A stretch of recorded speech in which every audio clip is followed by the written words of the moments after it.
Jordan Julian Jackson. 24B147320.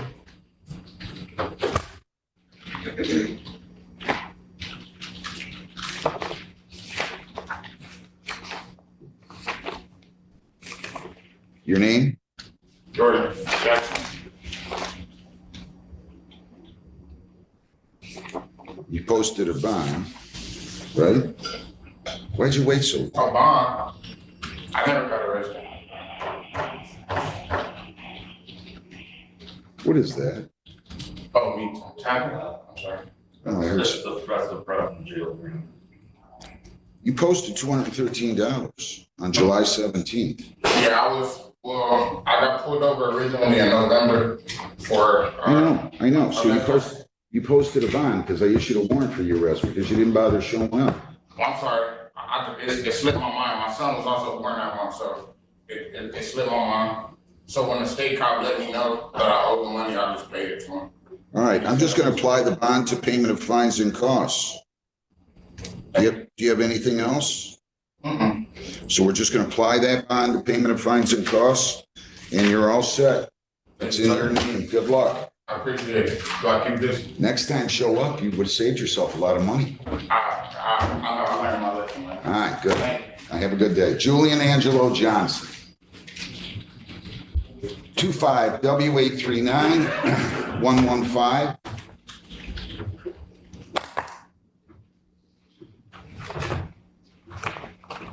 Your name? Julian Johnson. All right.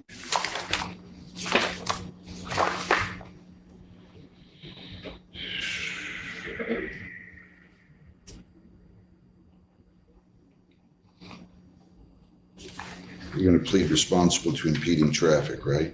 Yes. You got to be careful. Your record is not looking good. You know that, right? Yes, Your Honor. Okay. To the charge impeding traffic, responsible or not responsible? Yes, Your Honor. Responsible or not responsible? Responsible. I'll accept the plea, dismiss the fair to yield. 220 is your total. You can go down the hall and take care of that. Good luck. Okay, thank you, Your Honor. Don Denise Sager. 25T645899. Do I have any other show causes that might be ready or? Do you have anything else like show causes or anything besides this? Your name, ma'am? All right, good morning. You're gonna plead to impeding traffic, right? Okay. To that charge, how do you plead responsible or not responsible? Okay, I'm gonna accept your plea. 150 is your total. Cash you into the hall. You're all set. Good luck. Original charge dismissed. Thank you. Daniel Harris. Daniel J. Harris, 25T645893. Good morning, sir. Your name? Daniel Harris. All right, so you met with the department rep, right? Yes. And you are going to tender a plea of responsibility to impeding traffic, correct? Yes, sir. All right, to that charge, you plead responsible or not responsible? Responsible. We accept your plea, dismiss the speeding. 150 is your total. Cash you into the hall to your right. Good luck. Thank you, Your Honor.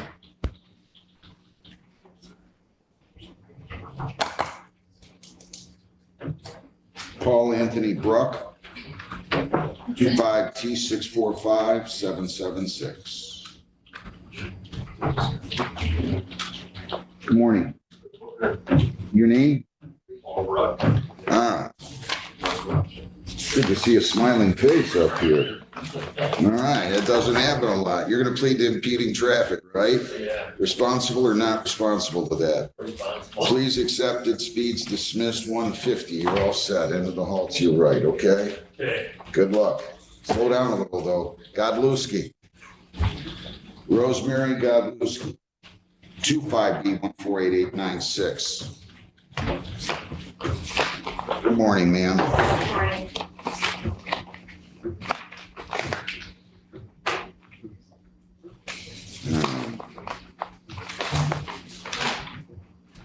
All right, so you met with him. You're going to plead to impeding traffic with the improper turn causing an accident to be dismissed, right? to that charge, impeding traffic, responsible or not responsible? Responsible. All right, just be careful, okay? I'll accept your plea, dismiss the original charge, 195. Okay? Thank you, sir. Good luck. Nathan Aaron Kelvis. 25D148953. Your name? Nathan Calvis. All right. Same thing with you. You're going to plead to impeding traffic, true? Yes. Responsible or not responsible to that? Original charge is dismissed. One Judge. night. Yeah, He has two cases, one with Trenton, one with Brownstown. Not sure if he saw both. I haven't seen both yet. okay, so this was Brownstown, so you have to go to Trenton. Go Yes, down 195. thank you. Okay, is the other one in front of me, Lisa? It's not yet. Yes. Seen the department, No, right? I know, but that's assigned to me too. Is, Yes, it is. okay, lucky you. Yeah. Just kidding. Okay. People against Bogar, Timothy Joseph Bogar. 25F244278.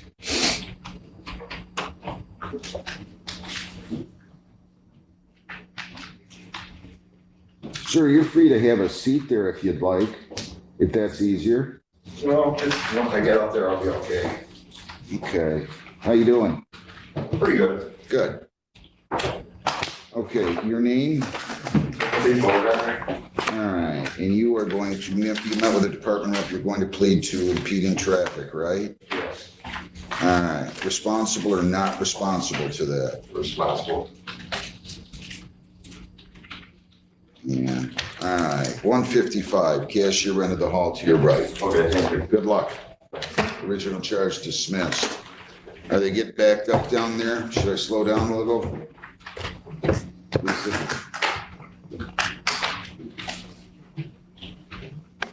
Did you already do this one, Judge? Yeah, that's from yesterday. Okay, so it's just I gonna don't be know. Jennifer? Right. All right, people against Edwin Lamont Rogers. 25F244279.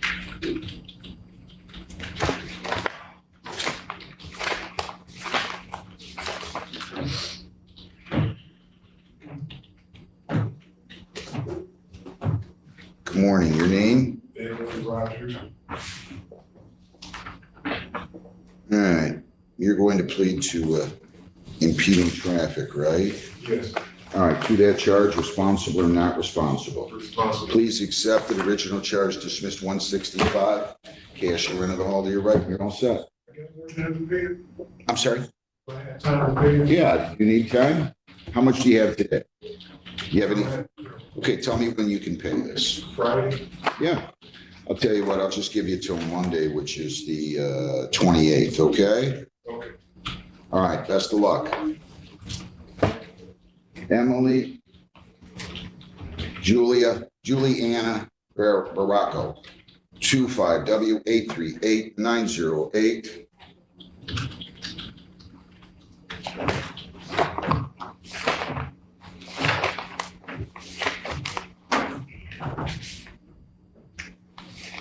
Your name?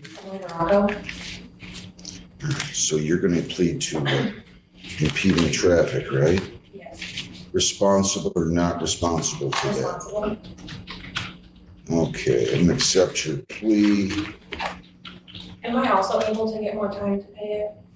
Sure, Next Friday I get paid, so next week would be, no problem. thank you. I'm going to charge you 150 and your due date is August. Wait a minute, let me think here. Yeah, August the 4th, okay? Good luck. Thanks. Good morning, Lieutenant. Morning, Your Honor. Tommy Dwayne Sadler. 25E148809. Morning, sir. Your name? Tommy Dwayne Sadler? All right, so you're going to plead to impeding, right? Is that right?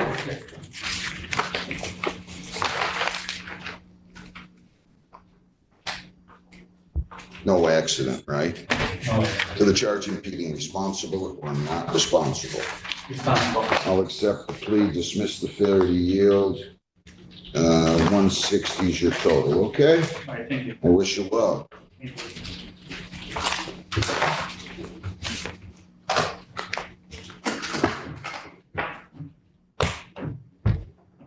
Jerry's Ehab Kildani. 25B1485888. Good morning, sir. Your name? Jerry Scriven.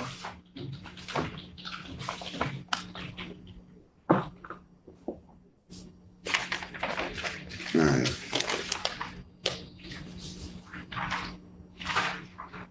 All right. You're going to plead impeding, right? Yes, sir. Responsible or not responsible to that? Possible. All right, I'll accept the plea. The default judgment is set aside. I'll accept the plea. And your total here is $175. You can go down the hall and sign over your bond. Just go talk to them. You're all set then, okay? Best of luck. Sierra Ann Brooks. 25T645640. Good morning. Your name? Sierra. All right, you have a valid registration now? Yes, I do. Okay. I got it that day. All right, to that charge of no proof of registration, responsible or not responsible? Responsible, Your Honor. All right. I'm gonna accept your plea, Thank you. make it $100, okay? I appreciate you. Good luck. Thank you. Thank you. Have a great day. You too. Marion Devone Ellis, 25T645835. Morning. Morning. How you doing? I'm okay. Your name? Marion Ellis. All right, you're gonna plead impeding? Yes, sir. That's what you want to do? You gotta slow down, okay? Will do. To that charge of impeding, responsible or not responsible? Responsible. Okay, 170 is your total. Cashier into the hall to your right, okay? Thank you. Best of luck. Gamble. Donovan Kendall Gamble. 25F243435. Name? You gotta take care of your tickets when you get them. Yes, sir. I'm gonna just go ahead and apply the bond to this. We're gonna apply the bond to payment of fines costs, okay? Okay. Let me just double check one thing.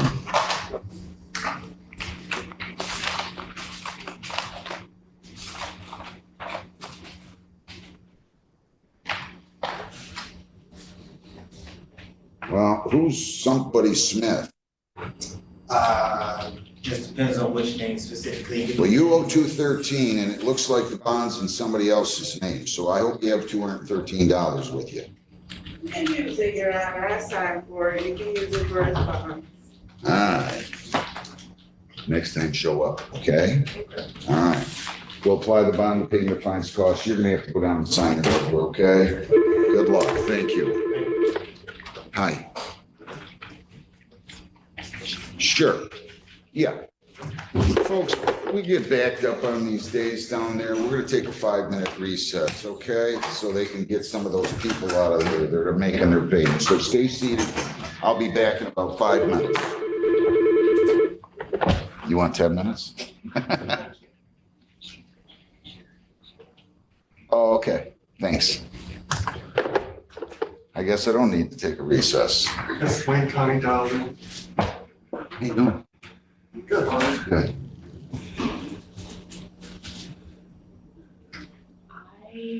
Wayne County has not logged in yet. Okay.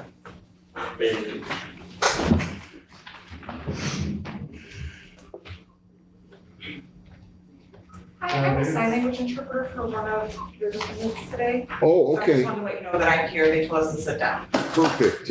What is the defendant's name? My name is David. Last name is C-A-C-H-I-A. You said it? Gotcha. Do you know what that, Lisa, do you have any idea what that's for? Yeah, the- department rep hearing Okay, so with Brownstown. did he already meet with the department rep? Yes. You guys met, Yep, you met with the department rep? yep, yeah, we were just in there. Okay, so they're gonna bring the file in and I'll call them first and get you out of here, okay? Thanks. Here are the other ones. This is in there. Okay, I don't have the file yet. As soon as I get it, I'll call that one. Yeah, we just left and I just wanted to let you know we were here. Thanks. David Lee Scarberry. 25F244-235. How you doing? Sorry. Your name? David Starberry. You're going to plead to impeding traffic, right? That's correct. And the understanding is they're going to dismiss the original charge. The charge of impeding traffic, responsible or not responsible? Responsible. Please accept and disregard a traffic control device is dismissed 155. Cash your end of the hall to your right, okay? Thank you. Best of luck, thanks. Kathleen Ann Van Loozen, 25F244-282. Kathleen Ann Van Loozen. Kathleen Van Loozen out here somewhere?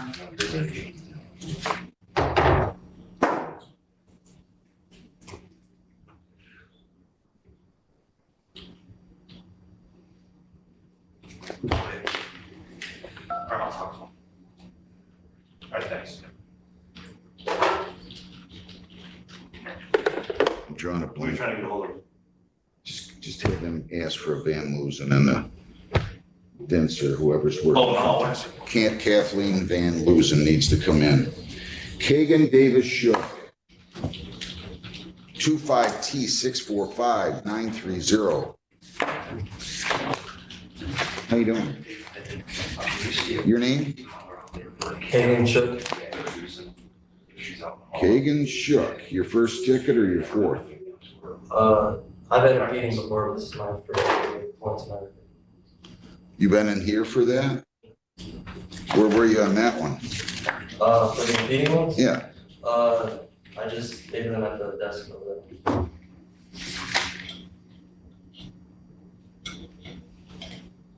Listen. Can't give you this again. You had an impeding traffic in 24, obstructed vision in 24, distracted driving in 25. You should be parking your car. You want to park your car? What are you doing? I'm serious. How old are you? 18-year-old. Come on. You want to play, if you want to play games with a car, go over to Sportway. They got those, what do you call them, John? Go-karts. Go-karts, yeah, you can drive go-karts around there. Drive as fast as you want.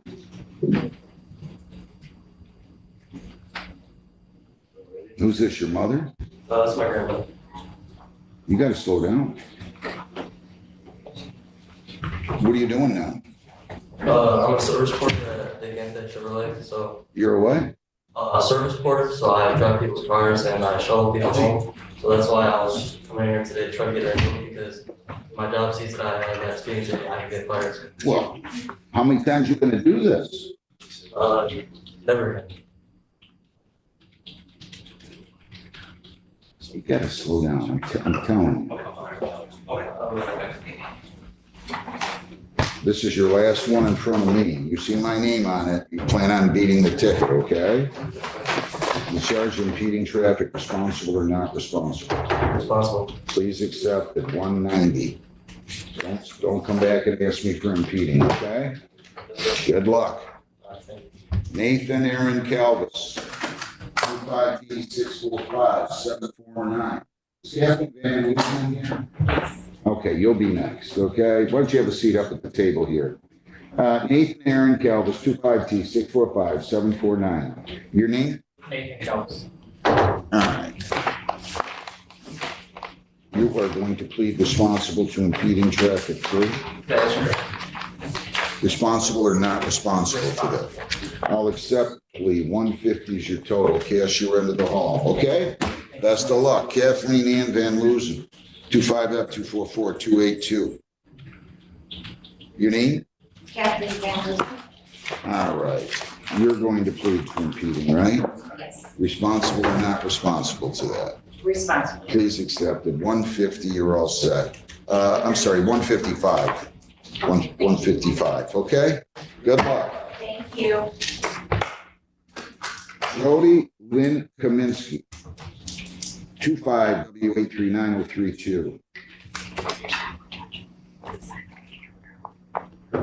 Defendant failed to appear, default judgment centered, usual fines and costs. Okay, Cassia, David John Cassia, 25B148646.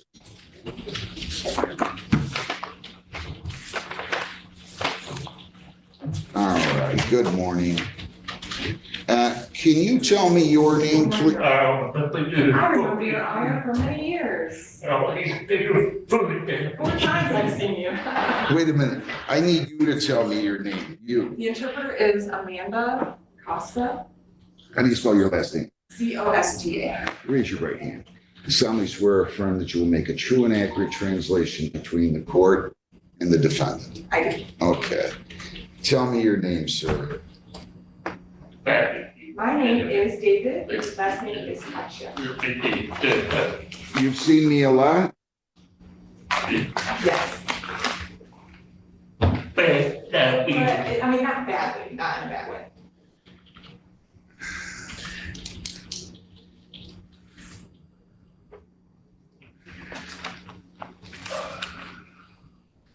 You want an informal hearing? Yes. Okay.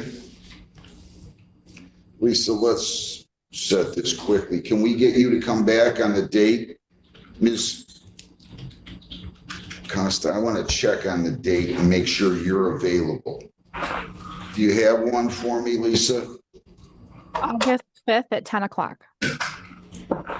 August 5th at 10 o'clock. Can you come back on that day? The interpreter cannot, but if you contact DefCon, who is the one that hired me, I'm sure they can find somebody. I use a service judge to get an interpreter. Say that again? We I was just telling him I use a service to get you. We just don't have a lot of sign language interpreters in here. That's all. That's fine. August 5th at 10. August 5th at 10. You can go down the hall and get your notice, okay? Good luck. Thank you, Your Honor. Thank you. Marshawn Andre Moody, 25B148092, A and C, and I would like Jessica Ann here, please.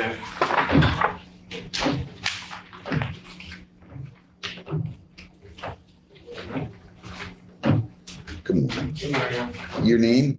EMP 1520 on behalf of Mr. Moody, who is to my left, statement for the record, Mr. Moody. I'm Marshawn Moody. So how's he going to proceed on these? We are gonna plead guilty on the testing. We're gonna see if the court would remove the violation for fines and costs. If not, we're gonna plead on that. You know, yeah, okay. So I'm not gonna remove that.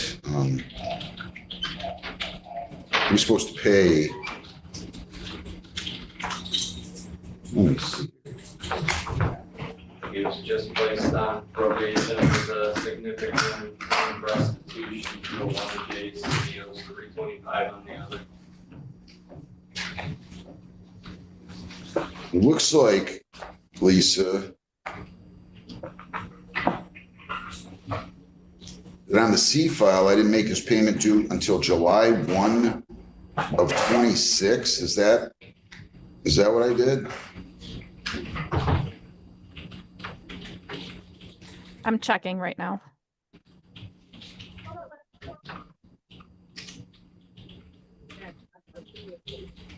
I have a payment plan of 75 a week beginning June 6th. That's on the A file, and then it looks like on the C file, I simply made the balance due by July 1 of 26. Your name? Jessica O'Donnell, on behalf of Corporation, Your Honor. Do you have any reason to dispute what I just said? No, I do not, Your Honor. I'm going to dismiss count 1 on the C file. Thank you. I'm dismissing count one on motion of the court. So he has to deal with counts 2 through 4 on file C and 1 through 4 on A. Am I understanding correctly? He's going to plead guilty? Yes, Your Honor. Mr. Moody, if you plead guilty here, that would be 4 technical violations on the A file. Your probation could be revoked. You could be incarcerated for 93 days. If you plead guilty on the C file, that would be 3 technical violations. You could get 15 days on that charge. Do you understand that? Yes. Okay, nice and loud for me. Yes. And you did sign and read and understand and advise your rights, true? Yes, I did. If you plead guilty, you'll be giving up all those rights and there will not be a hearing. Do you understand that? Yes. All right, let's start with file A. Count 1, that you fail to pay fines and costs with restitution totaling $5247.06. How do you plead? Guilty. Did you fail to pay on that file? Yes, I did. Count 2, you failed to submit the biweekly testing as ordered on June 6th of 25. How do you plead? Guilty. Is to count 3,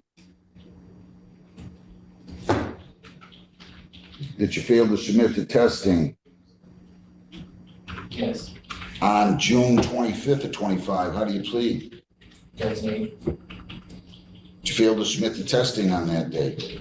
Yes. Did you fail to submit the testing on June 6th? Yes. Is to count 4, that you failed to submit the testing as ordered on July the 9th. How do you plead? Guilty. Did you fail to submit the testing on that day? Yes. Anybody force you to plead guilty to those? No. And again, you failed to pay your fines and costs as ordered, true? Yes. Plea is accepted to all 4 counts. You find the pleas have been made voluntarily and understanding. The pleas are accepted. And again, I'm going to go back and is to count.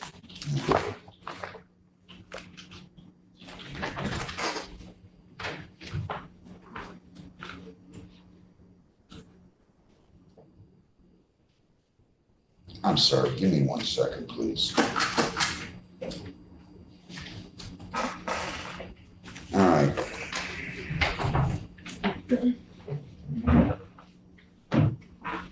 All right, it's to count 2 on the C file, failure to submit the testing as ordered on June 6th. How do you plead? Guilty. Is to count 3, failure to submit the testing on June 25th. How do you plead? Guilty. Count 4, that you failed to submit the testing on July the 9th of 25. How do you plead? Guilty. Anybody force you to plead guilty? No. Pleas are accepted.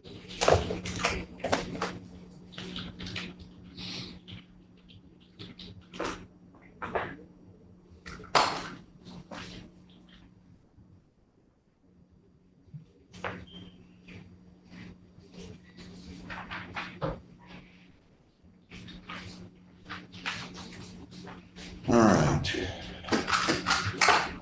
What's going on with him? So, Mr. Moody is going to school. He's gonna be attending Toledo University or UT, University of Toledo. He was just put on probation.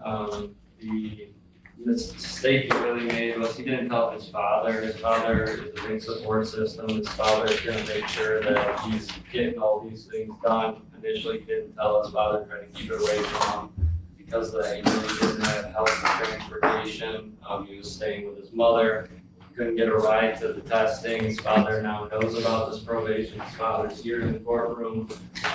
He's gonna make sure that he's taking care of all his responsibilities. He just wants his son to stay on top of this so that he can go to school and better himself with education. So we're asking that the court keep Mr. Moody on probation, give him another chance. He's gonna set up that payment plan, he's gonna keep up with the payment plan, he's not gonna be missing any tests.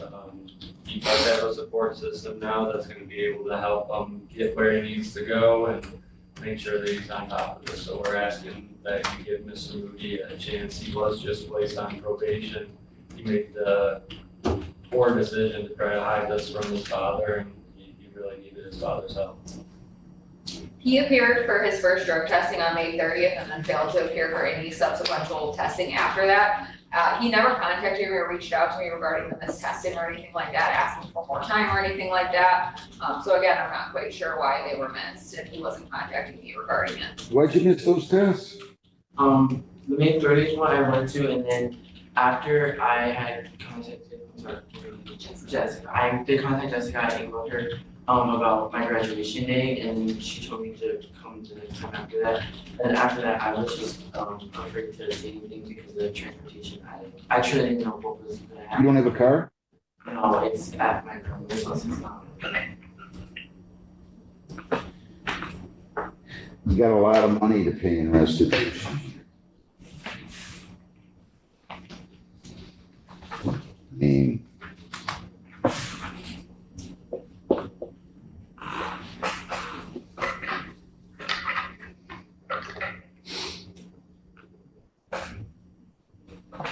anything? Nothing else, Your Honor. Anything you'd like to say, Mr. Moody? Except for I truly do apologize for going to you just for not doing what I was supposed to.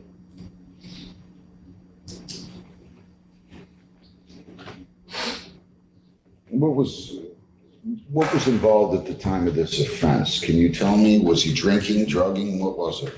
I think he was intoxicated. I read the police report. Okay. There was no BAC or blood draw that was performed though, Your Honor. Oh, I'm sorry, there was a breath test that was performed. He blew a .22. And you're how old again? 18. Can't drink till we're 21, right? I mean, that's high. At 18, that's really, really, really high. I hope you step up your game because if not, you and I are not going to get along. You understand what I'm telling you, son? Yes, I understand. How much can you pay today? I have to ask my dad. You want to go talk to him? Not across the courtroom, just go talk. Okay. Wait, walk this way. You can go this way. Okay.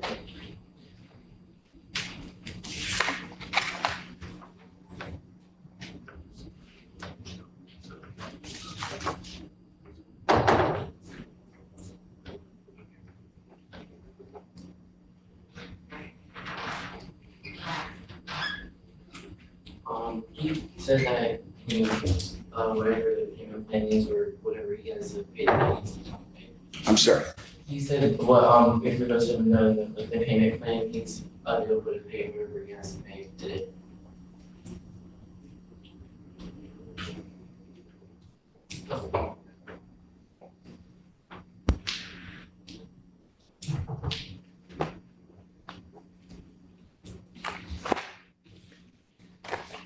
I want this victim to get their restitution. His or her restitution. I don't remember. I think it was email. Pardon? I think it's an email.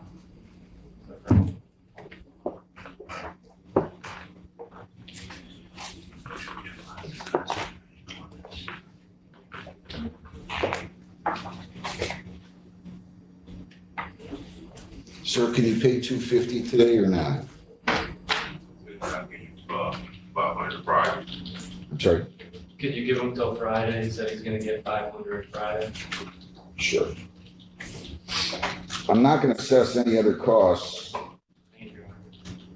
You're going to serve 1 day on the court work program. You do have to pay $35 for that. I'll assess that on both the A and C files, but not on, he's only going to pay court work program fees on the A file. So he's going to pay $35 on that file, 1 day court work, 1 day community service that has to be completed by August 15th.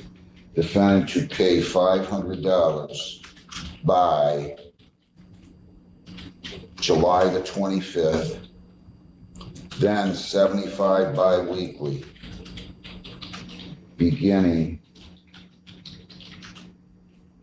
August the 1st. Okay?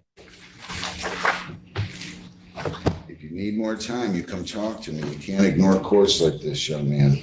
Okay? All right, so she'll set you up on the court work, explain the community service. We'll go from there. Thank you. Thanks for coming, sir. Thank you, Judge. Alexandra Lee Sweeney, 25F244079.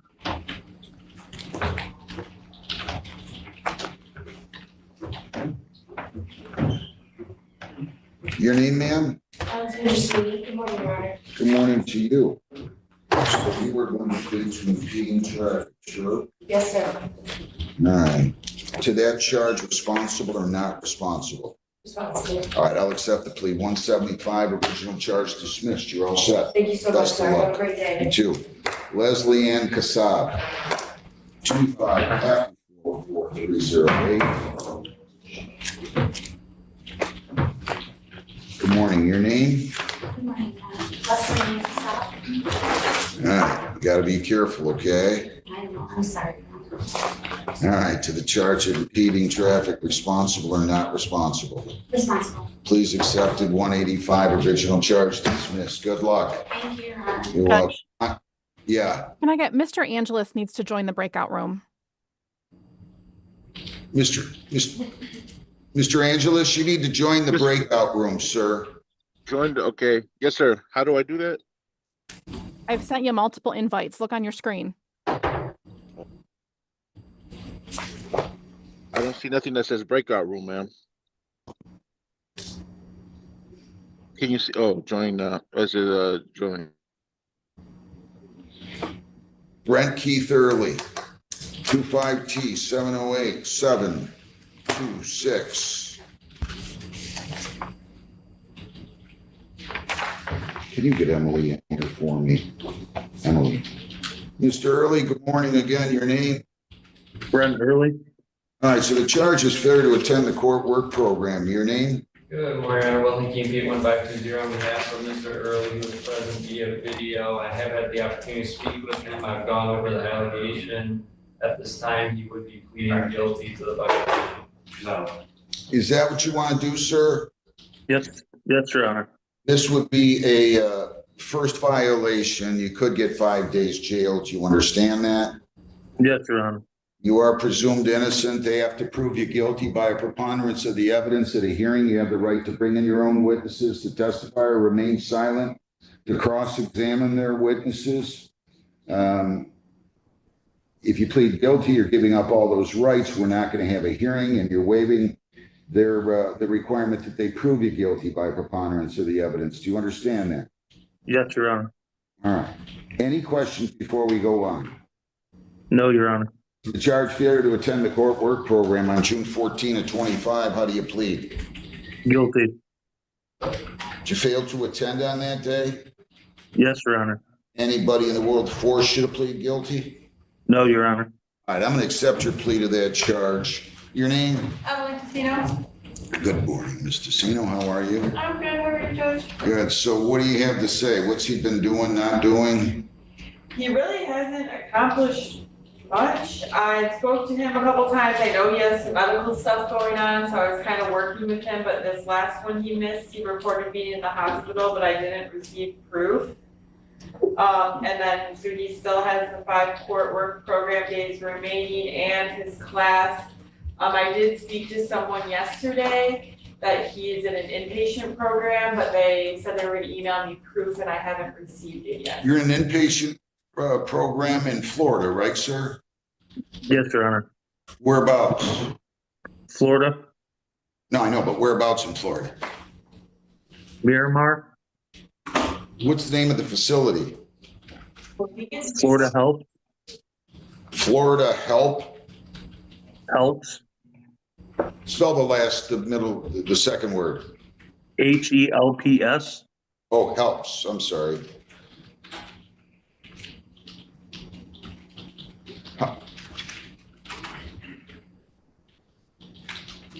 Any idea how long you're going to be there?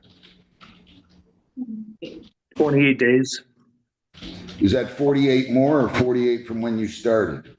No, 28 days. From when you started or from now?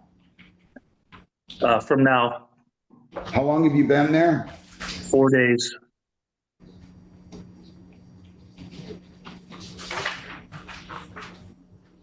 right, so it's a 28-day. You need 28 days more, right?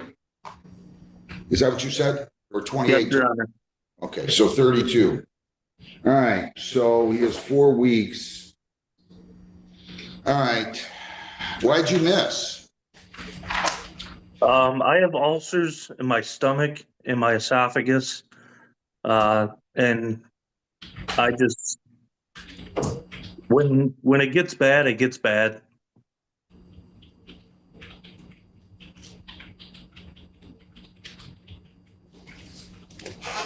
All right. Did you go to the doctor that day? You didn't go to the doctor back on June 14th, right? I don't believe so.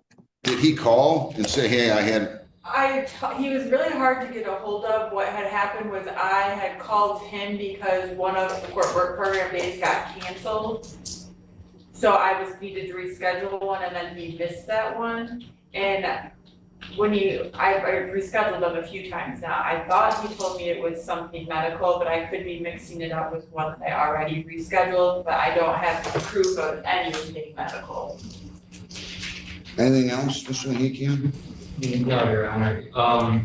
I asked him, just to make sure that he wasn't in the hospital that day. That was Father's Day weekend, so it's somewhat memorable. He didn't believe he was in the hospital, but he is dealing with, health issues, like he stated, ulcers in his stomach and esophagus. But I don't believe that's why he didn't attend it. He understands how important it is. He's gonna make sure he's available for all future court work program dates. We're just asking that he's continued on probation.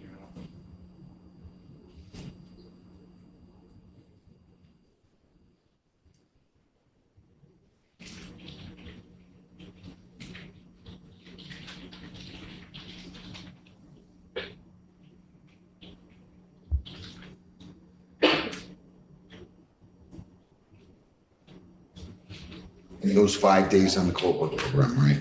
Correct.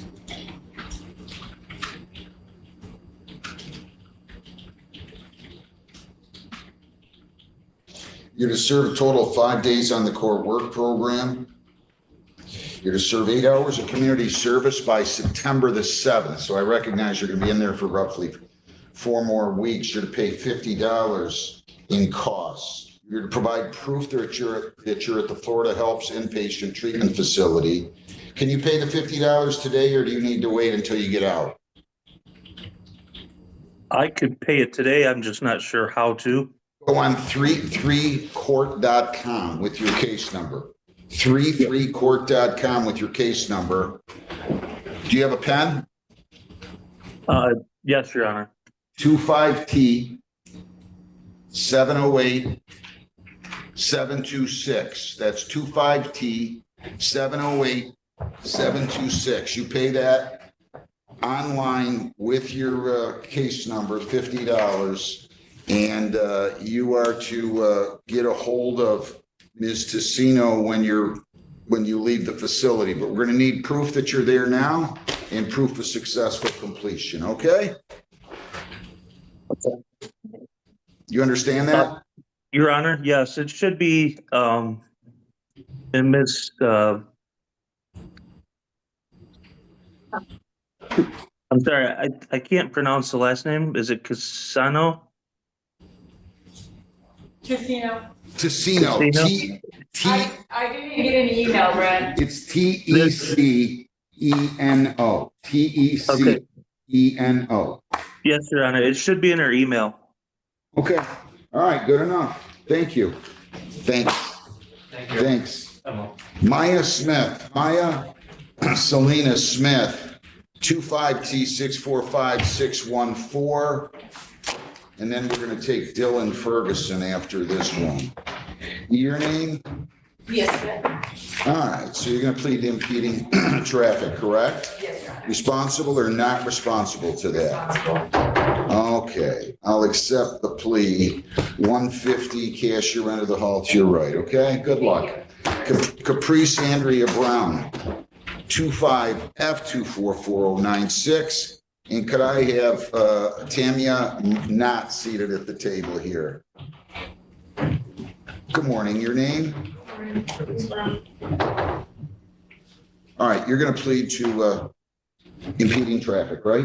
Yes. Responsible or not responsible to that? Original charge is dismissed, please accept it, 165. Cash your into the hall to your right, good luck. Tamaya Marshani Zane Knott, 25B148671, your name. Tamaya Martinez, Okay. You're gonna plead to impeding? yes. Responsible or not responsible to that? Responsible. Plea is accepted.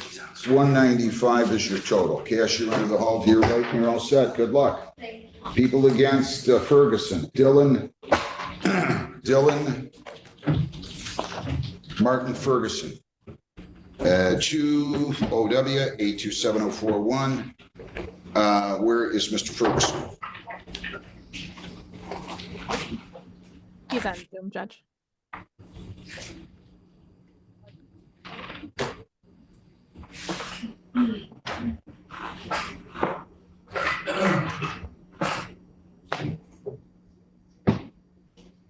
I don't see him out there. He moved to the breakout room. I'm moving him right now.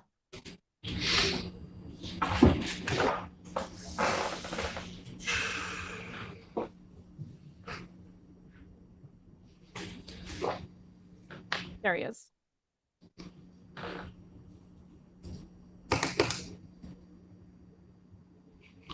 Mr. Ferguson, I need to see your face. Your name? Jerome Ferguson. Good morning, Your Honor. Will Hickey and Pete 1520 on behalf of Mr. Ferguson, who was present via video. I believe this is just a sentencing. We appeared a couple weeks ago. Mr. Ferguson was ordered to pay the remainder of his restitution, and he was on his own doing weekly therapy and seeing a psychiatrist once a month. I think he originally owed $400 on restitution when he first appeared on this case. It was brought down. I think it's all paid off now. Is that true, Lisa? That's correct. The restitution is paid in full. But how about all the fines and costs? No, he still owes $603.92. When is he going to take care of that? I think he could go on a payment plan or whatever the court prefers. I think the priority was the restitution last time. If you recall, Mr. Ferguson was incarcerated on another case while he was on probation here. He attempted to try to send a plea by mail, and for some reason he was never brought to the court. He was in Wayne County Jail for a year. Okay, let me see here. Okay, so I revoked his probation on April 14th. They set a sentence date. I indicated the balance was $839.92, restitution was $206.92. That's of the total fines and costs. I set a sentence date. I said serve jail term a year, told defendant if he can come up with restitution, I'll consider court to school. I meant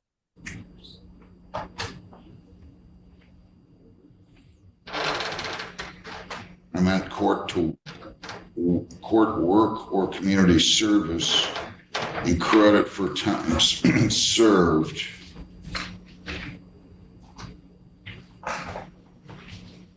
So this is a sentencing that's anew now, right? That's what this is.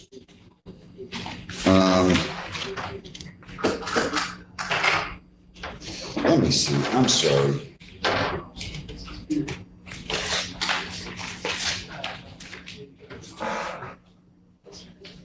Yeah, I just revoked his probation. Okay. So he's here for sentencing, not on a case where it was taken under a statute or anything else, just for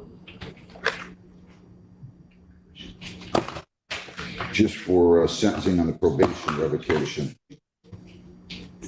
I'm gonna just put this on the register. I'm just gonna say this. Defendant sentenced to 30 days jail, credit 30, and we're gonna close the case. Okay? So 30 days jail, credit 30, case closed. I just wrote that right on the ROA, Lisa, okay? Good luck to you, Mr. Ferguson. I hope you straighten out your life. I really do. Best of luck to you. Thank you. Thank you. Jasmine Marie Holiday, 24W834240.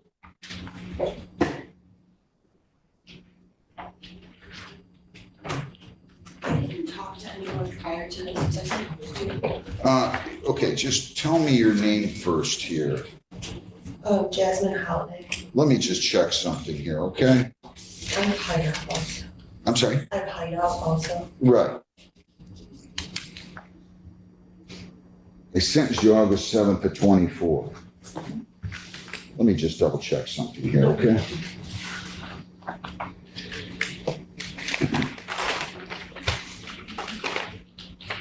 Somebody wrote down here, this case is scheduled for prosecutorial review for July 23rd, tomorrow, after show cause. Judge McNally is to decide whether it is to go on with probation. Is that your writing, Lisa? Do you know? No, that might be the probation officer because I did notify her that she had a show cause today and a prosecutor review tomorrow, depending on the outcome today. Jessica, please. All right, let me do this. Mr.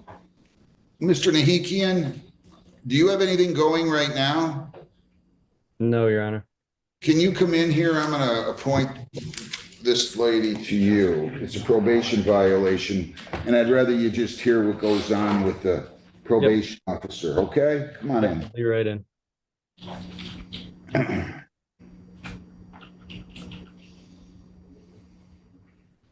So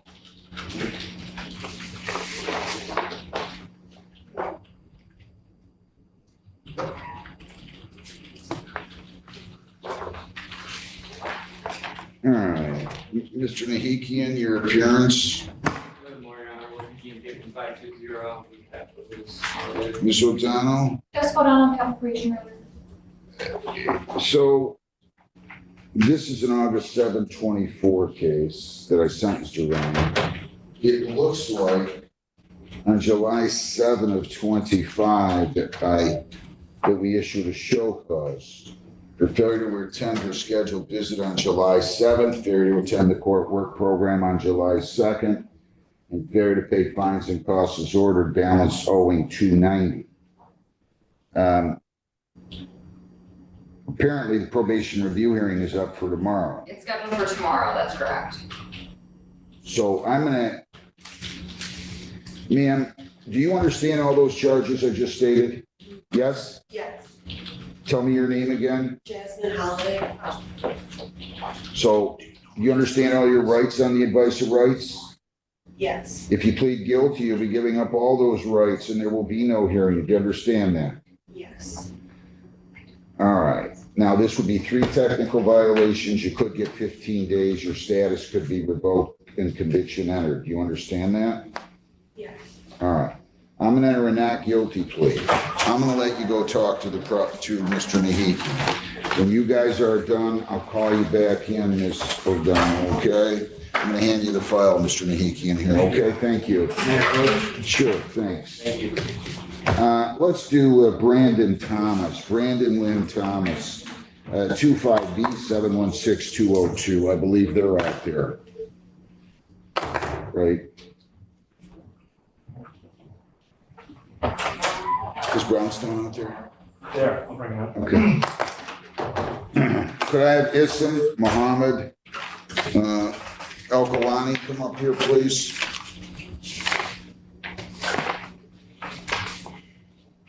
Good morning, Your Honor. Your name? Isam Mohammed.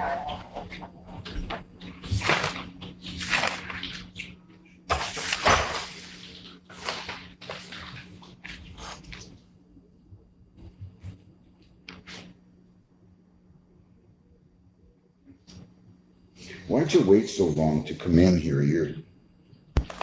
My first court date, I was in the hospital 3 hours prior to the court. Lisa, he wants it informal. Let's just set an informal here. August 5th at 10:15. I checked my mic, can I cancel that? Sure, what are you gonna do, plead? Yeah, we can. You're gonna plead responsible? Yes, All right, to that charge, responsible or not responsible? responsible. Okay, you understand there's points associated with that, right? Correct. I'll accept the plea. You gotta be careful, young man. 165. Cash. It's already been paid. Yeah, so you're gonna go over, actually, it's 195. Yeah. So you're gonna just go down, I don't know if this is in your name, it looks like it is. Does he need to go down there, Lisa, or am I good just sending him out? We'll apply the bond. It's in his name. No, I'll apply it. He's good. 195, we'll apply the bond. You can leave. Good luck. Appreciate it. Brandon Lynn Thomas, 25B716202. Your name? Good morning, Your Honor. Detective Crystal Toulouse, Brownstown Police Department. Good morning. Raise your right hand and solemnly swear affirm under penalties of perjury that the testimony you'll give in these proceedings will be the whole truth, so help you God. I do, Your Honor. Okay, go ahead. Your Honor, on August 7th of 2024 at approximately 2:49 p.m., Officer Aguilar was dispatched to the Brownstown Police Department lobby in reference to a fraud report. At that time, he met and spoke to Advia Credit Union manager Nicole Zello, who stated that she needed to report an incident of check fraud. Specifically, Ms. Zello stated that on August 6th of 2024 at approximately 2:49 p.m., a male identified as Brandon Lynn Thomas presented and cashed check number 6709 dated August 2nd of 2024, made payable to Brandon Thomas and drawn on a Goldworthy's Advia business checking account number 606-24403 in the amount of $2,350. Ms. Zello stated a short time later, Advia Credit Union determined that the check was fraudulent and that the bank has suffered a $2,350 loss. Ms. Zello provided photographs of check number 6709 and photographs of Mr. Thomas taken from the video surveillance footage at the time this incident occurred. Ms. Zello also provided copies of the non-member transaction form, which shows that Mr. Thomas provided his full social security number, phone number, and occupation at the time he cashed the check. I was subsequently assigned to provide additional investigatory services, and I compared the photographs of the video surveillance footage provided by complainant Ms. Zello to the MITRE's photograph of Mr. Thomas on file with the Michigan Secretary of State, and they appeared to be the same individual. I also reached out to Goldworthy's owner, Karen Goldworthy, who confirmed that the check number 6709 was fraudulently altered and subsequently cashed at the Advia Credit Union located at 20401 Gibraltar Road in Brownstown Township. Ms. Goldworthy also stated that the original check had been payable to Canteen Coffee in the amount of $350.07 and had been dated 7/30 of 2024. She stated she does not know Mr. Thomas and that she has never issued Mr. Thomas a check. She stated that the payable line, check amount, and the date of the check had all been fraudulently altered prior to Mr. Thomas cashing the check. Ms. Goldworthy stated that she was reimbursed for the fraudulent check by Advia Credit Union and that Goldworthy's did not suffer any loss as a result. I also spoke to Advia risk specialist John Buck, who confirmed that the date of the check, the payable line, and the amount payable had all been altered on Goldworthy's check, and that Mr. Thomas cash, which the bank only became aware of after several other fraudulent Goldworthy's checks had been presented at various branches across Southeast Michigan. I attempted unsuccessfully to make contact with Mr. Thomas to interview him during this interview. A lien CCH check for Mr. Thomas shows that he has one prior felony conviction for home invasion, second degree, out of the Third Circuit Court on May 7th of 2010. Based on your sworn testimony, I find the crime UMP was committed. There's probable cause to believe the crime was committed by the defendant. Also, that he has a prior conviction giving rise to the habitual second offense notice. Signing the complaint, I'll note that you signed the complaint. I'm also signing the warrant. Have a good day. Thank you. You too. Thank you, Your Honor. Thanks. Frond, Gabriella Frond, 25F244-242. And could I have seated at the table here? Emily Taylor. You go to. No, ma'am, you come up here. You're all right. Emily Taylor there. Good morning. How are you? Good, thank you. How are you? Good. Your name? Gabriella Fron. All right, you're gonna plead to impeding traffic, right? Responsible or not responsible to that? Responsible. All right, I'll accept the plea. 155, original charge dismissed. Good luck. Thank You're you. all set. Thank you. People against Emily Lee Taylor, 25F244295. Good morning, ma'am. Your name? Emily Taylor. All right, you're gonna plead to impeding, right? Yes. Original charge dismissed to the charge of impeding traffic, responsible or not responsible. Responsible. Please accepted. Original charge dismissed. 155. You're all set. Have a good day. Caden Lee Vermillion, 25T645856.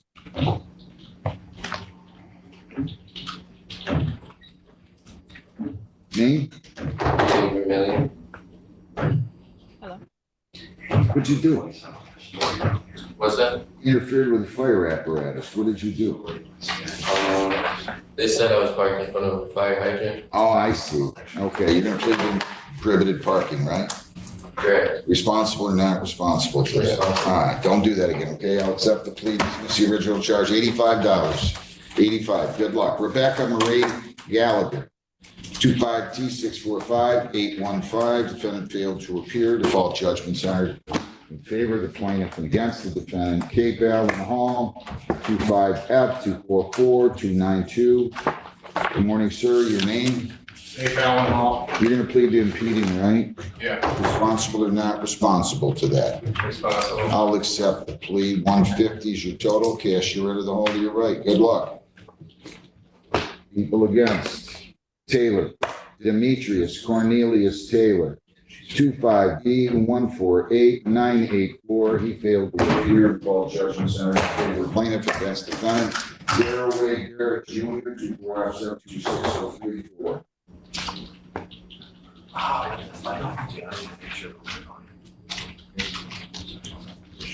Is he here?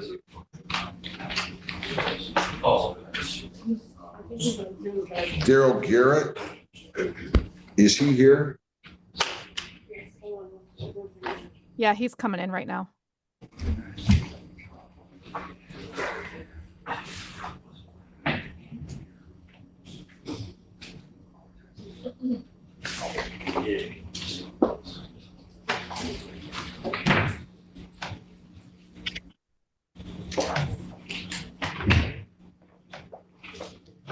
Your name? Sir, Mr. Garrett, your name? You gotta get closer. Darrell Garrett. Hi, Mr. Garrett, you pled guilty to some violations. Failure to report to probation on June 5th. Failure to attend a handgun education program. And I don't know if I didn't write it down or not, but I don't know if I asked you how you pled to the failure to pay fines and costs. I didn't make a note. Do you remember us addressing that, Mr. Garrett? I can't say for sure, but I did know that I didn't have my fines paid, but I do have to pay it up now. How much is owed on this? Zero balance. Okay, maybe that's why I didn't take a plea on that. All right, so you got two pleas. I set a sentence date. I adjourned it from June the 24th for some reason. I don't know why.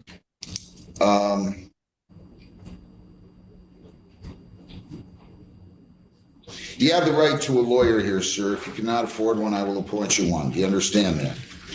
Yeah. You want a lawyer? No, Your Honor. Have you done anything about getting in the handgun education program? Colin, Jessica.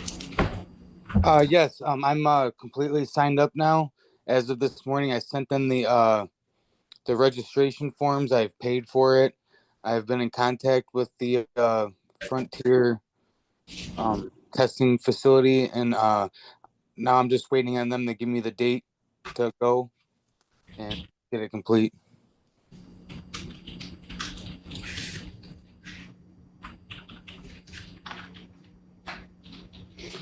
Why didn't you report to probation on June 5th?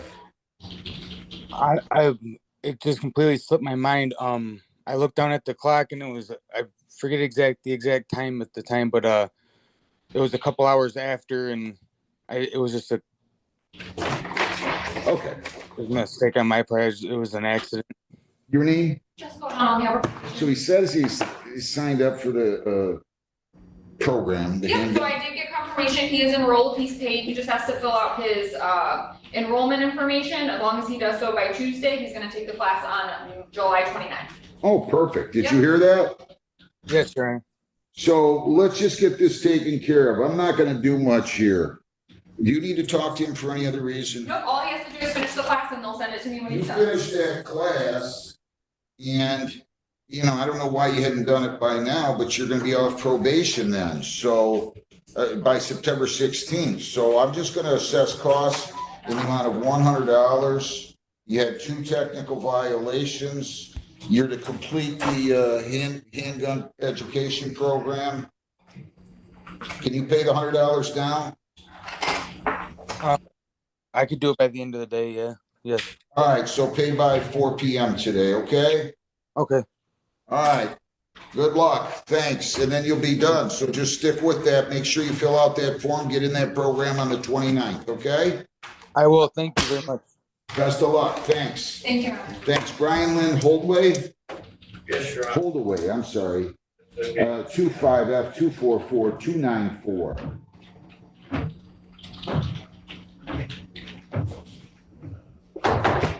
Could I have Marco Angelis?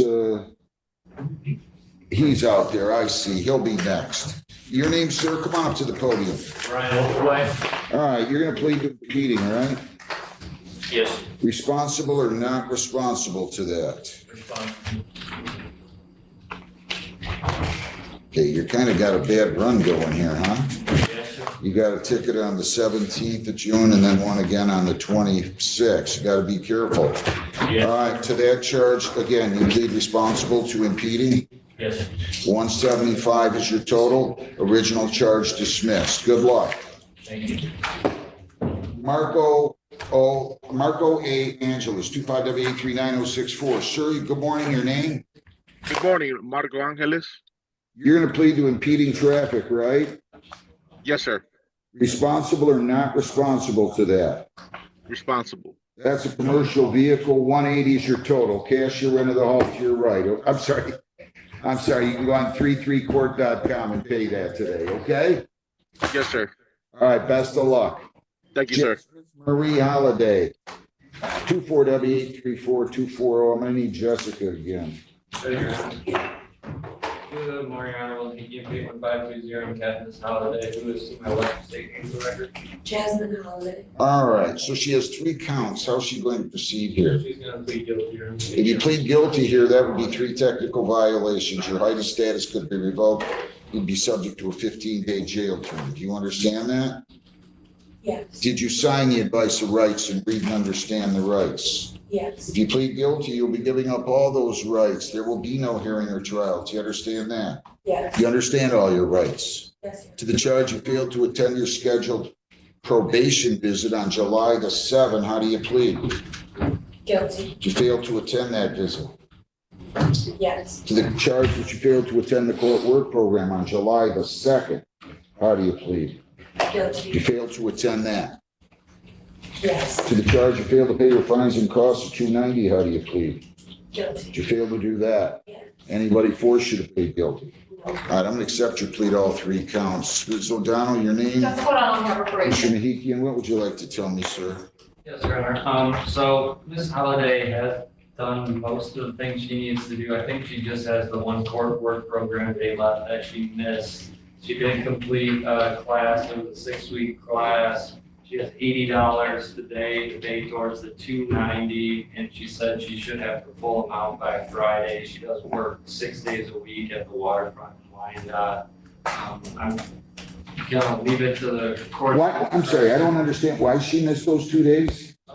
She was up north and must have overlooked them. She does say that sometimes her mind gets overwhelmed with all the work that she's doing, and she becomes forgetful. It's not an excuse. She understands it's her responsibility. She's not trying to say, she's justified for it. It was just an accident. Excuse you. Thank you. Bless you. Thank you. You gotta be a little bit more diligent. It's something I struggle with. Seem like a very nice lady. You're not gonna go very far if you don't pick that up. You could have at least called her. I reached out to her a couple days after, but I don't blame her at all. I have been forgetful and she's been giving me grace. But besides the court work program, I have completed everything else in balance, 100% by Friday. I'm not sure why this has been still going on. If this was August of 24 that I sentenced her, why was she just getting around to do the court work and community service now? So I have scheduled her for other days. Before her July miss on the court work program, she missed 3 other court work program days that I worked with her and rescheduled with her back in the fall. So that's why after her last miss, she had no more court work program days to do to be done in time before her prosecutor review, because she can only do Wednesdays due to her work schedule. So I've tried to work with her in the past. She did reach out to me after she missed, but I had already issued the violation. Again, her prosecutor review is scheduled technically for tomorrow. There was still a balance remaining on the case, and that final day on the court work program was still not done. So she's done. I ordered 2 and 1 day of community service. Correct. Yep, she's completed the 1 day of community service. She completed the 1 day on the court work program. She completed the anger management with the 4-week follow-up. It's just the remaining court work, 1 more court work program day, and then the balance. This would technically be her 4th miss, yes.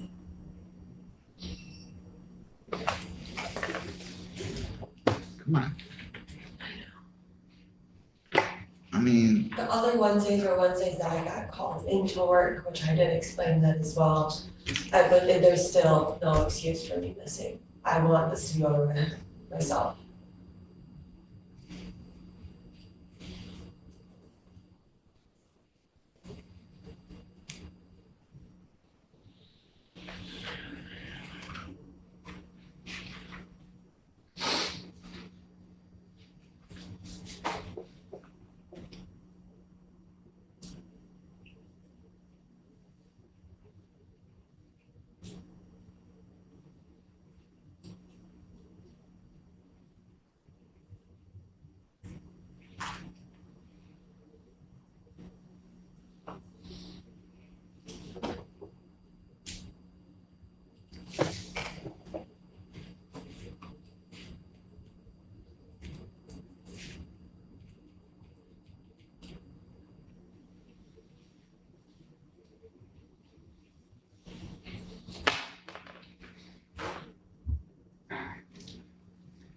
you're to pay additional costs of $100.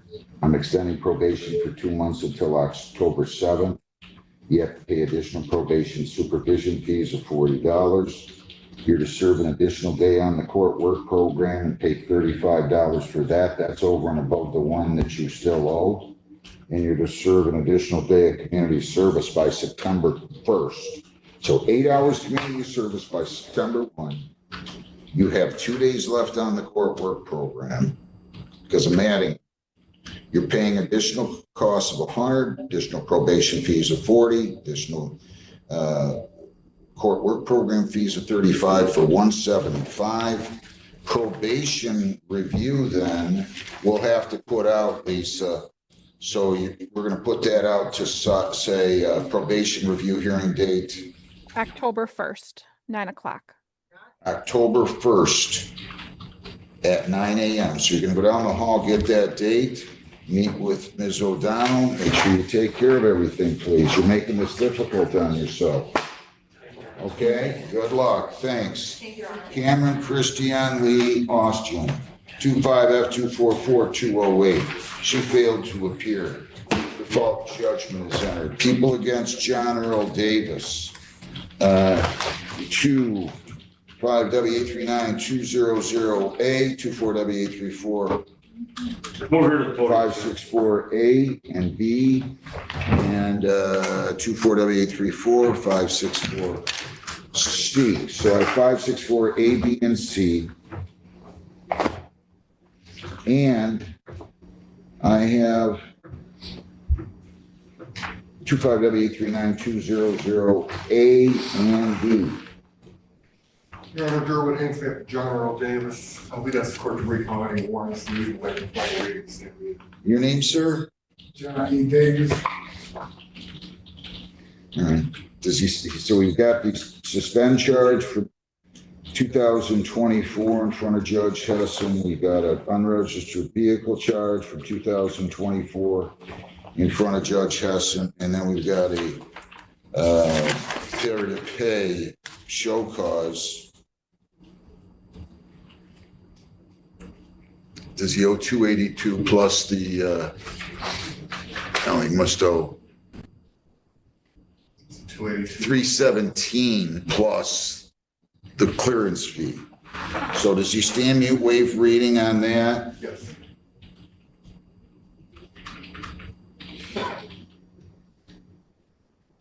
And he stands mute on the suspend and the unregistered vehicle? Yes. And then how about on the cases in front of me, drive while licensed, unlicensed? I guilty pleas on those as well. Stands mute, waives formal reading? Do you live in Gibraltar? Yes. What are you doing? Why haven't you shown up is what I want. I don't want you They have to. sent me a letter or a notice that tell me to come to court, because I just moved to Gibraltar. And they never sent me a letter saying I had to be at court. I got the ones that go to Detroit, but I never got the ones. They gave you the ticket. They handed you the ticket back in April of 24. You never got a hold of us. Where does he work at? I wasn't on disability. I was on disability. You make me lock you up? I don't understand. Well, I know you don't, but you didn't show up. You can't do this. Don't tell me this. Does he have at least $200 to post, I hope? Yes. Stop this nonsense. I wanted to stay up everything. What's that? I want to stay up everything. I'm not understanding what he said. He said he wants to clear up everything. 2010% on Judge Hessen's A file. I'll incorporate all those. And then I won't give you a cash bond on my file. It's new. I'll somehow figure out a way to justify that. $500 personal bond on that. Lisa, give me a pretrial date on that one first. That's with Woodhaven. I believe there's dates on the front, Judge. I'm sorry. I'm sorry, I didn't write it down. That's okay. August the 6th. August the 6th at 9 a.m., okay? And then on Judge Hessen's here, I don't know why I can't get in the habit of looking at these when they send them in. July 30. Judge, if we- July 30 at 10:15, because you are posting the bond, right? Yes. You can post it right now? How much is it? $200. Yes, I can post it right now. So that'll be July 30th at 10:15 on her cases.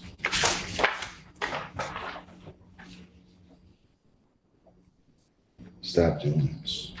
Okay, I promise you I will. Okay. All right. Okay. And I'm just incorporating all those on the A and B file, Lisa, probably being too nice. Show up. Can you please make sure I get the letter at my house?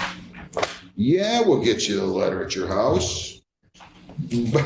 But they handed you the ticket and they sent the notices to the address on your license. Come on, you've missed them. You're not showing up. All right? All right. Okay, come on. I just want to double check something. Let's just make sure here. Your address, your current address, Lisa, will you change that on all these files? Is it on Homestead Lane? Yes. 19922. All right, good enough. Post your money, we'll release you. Come back, don't make it worse than it is by not showing up, please. I have it on the card. What's that? I have cash on the card. Okay. He's gonna let you post. Okay? Good luck. Thank you. Amelia Michelle Moore. 25F244043. Did you meet with the department rep? What's your name? Amelia Moore. Did she meet with you? Yes, Your Honor, today was scheduled for informal hearing. The officer, the sergeant, is at home sick. I didn't make contact with him. Oh. He advised he will not be. Okay, I'm gonna go ahead and dismiss it. I mean, I feel bad if he's sick, His intention was to email you as well. He just didn't do it this morning. just to say I can't make, he's not asking for an adjournment? No, okay, so case dismissed, you're all set. Thank you. Your lucky day, go buy a lottery ticket or something, good luck, just kidding. Christina Simmons. Christina Ann Simmons, 25F716289FY.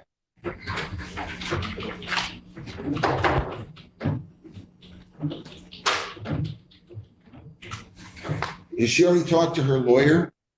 Do you know? I do not, Your Honor. I was here this morning. Ma'am, your name? Your name? Oh, you have to call in somebody. I have 25F716289FY. I have 24G305976. And I have 23T641442. Mr. Haynes, your name? I'm sure you. Your Honor, Derwin Haynes, do we have Christina Simmons? Is that what we're Yes, doing? yes. Derwin Haynes, we have Christina Simmons. Ma'am, your name? She's muted or something over there. Okay, Christina Simmons. All right, let's take the robbery arm charge first. Judge Kirsten, it looks like, did the signing on record back in February. Let me just double check something here. I want to see the complaint. All right.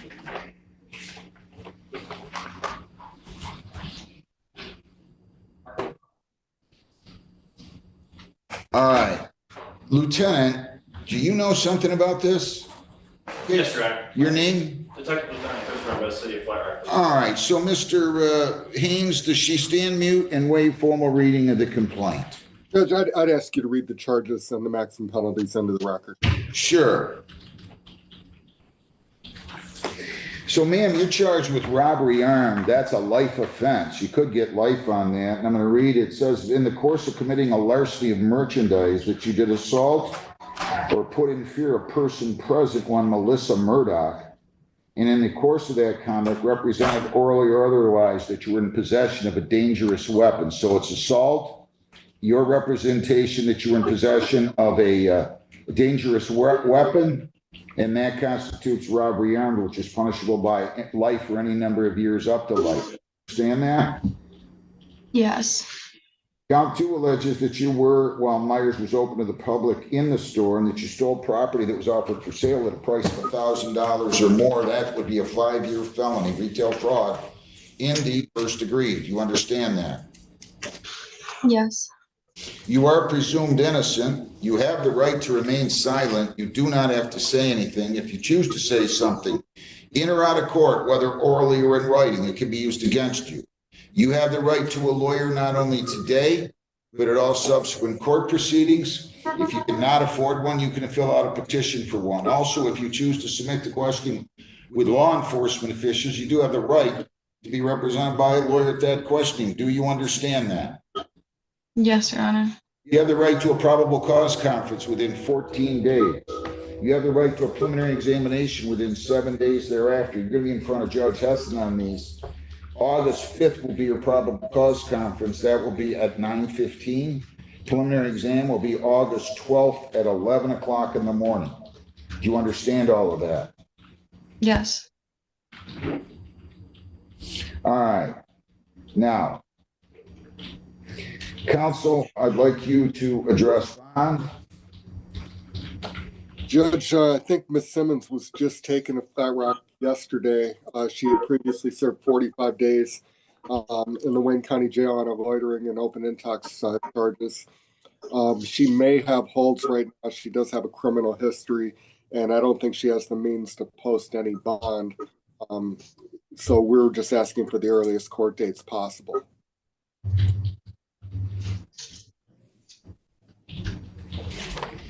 Do you live on West Huron River Drive, ma'am? No, I moved. Where do you live now? In Taylor, it's 27032 Jones Street. Jones, Jones? J-O-A-N. I'm sorry. Joa. Joan? Correct. Okay, it's not Jones, it's Jones Street. Right? Correct, Your Honor. All right. And the zip there again is 48180.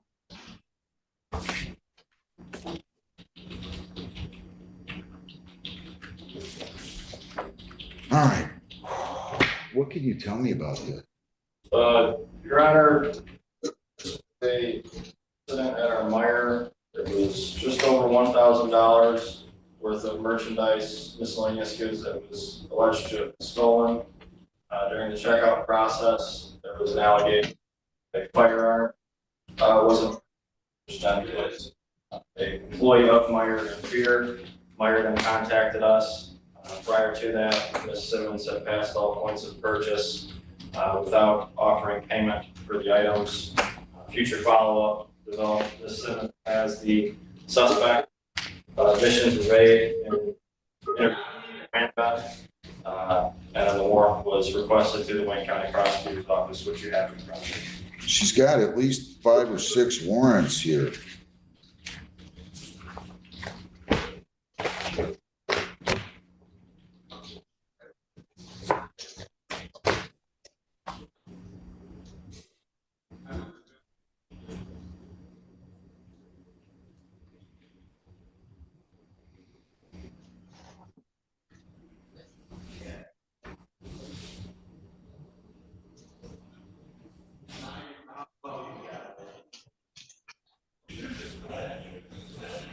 I'm going to tell you the conditions first. No contact with Melissa Murdoch or prosecution witnesses except through your lawyer. You cannot write her, phone her, text her, email her, or write, phone, text, email, or in any way communicate with either her or prosecution witnesses. You're not down 26100 Vreeland Road or any other Meyer store.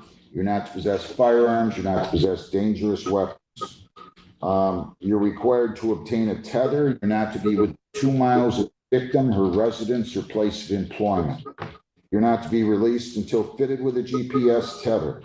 So again, no contact with the victim or prosecution witnesses. You cannot go back to the Vreeland Meyer store at 26100 Vreeland or any other Myers. You're not to possess firearms or dangerous weapons. You're tether. You're not to be within 2 miles of the victim.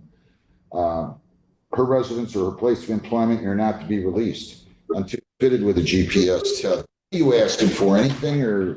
Your Honor, I believe you covered it. I would just make mention, as you noted, she does have other outstanding warrants for her arrest. I also attempted to make contact with her via the phone number that we were provided when she was interviewed to notify her of this warrant, I believe back in January, and I was unable to make contact. 100,000, 10%. Make sure she's printed too today, officer, if you will, if she hasn't already been. I'm giving you a personal bond on 24G 305976. I'm indicating you stand mute on those as well. Those are civil infractions, failure to pay. Personal bond, $165 on the 976 file. And, you know, you just, I don't know what you're doing. You know what I mean? I don't know what you're doing, but you were in here before. Life can be a great thing. It can also be a headache if we keep getting ourselves in trouble. $188 personal bond. I'll note that on March 24, I dismissed the show cause for you that you'd ignored us on, and I ordered you to pay 60 then and then 25 weekly, and I don't think you paid a nickel. So it's time to grow up, young lady. How old are you? 33. Well, okay, so you got 60 years left, probably 50, 60 if you don't drug yourself to death. And I'm just telling you, you got one of two options. It can either be a great experience or you can spend a good portion of your life in jail. And right now, I think you're headed for the latter, not the former. I wish you well. It's time to grow up. Grow up now. Good luck. Thank you. Thanks, Mr. Haynes. Do I have anything else out here, guys? I'm putting the jail in a breakout room with Mr. Haynes for a felony arraignment. Okay. Okay. Have a good day, Judge. Hey, you too. Thank you. How you doing? I'm good. How are you, Your Honor? Good. I don't know what she's here on. What are you here on, man? 820. Driver's license tabs expired and I got a, Did you check in with somebody? I did. Who'd you, hang on, slow down. Who'd you check in with? A police officer for Woodhaven. I don't, What's your last name? my last name was Kelp. I just got it changed. I just got married. So you were on our block. I'll look it up. I have both of my old driver's license, my old driver's license and my new one, and my old, and my court. I just need the name on the ticket so I can look it up. What's the name on the ticket? Riley Kelp, Riley Kelp. With a K? K-L-P? correct.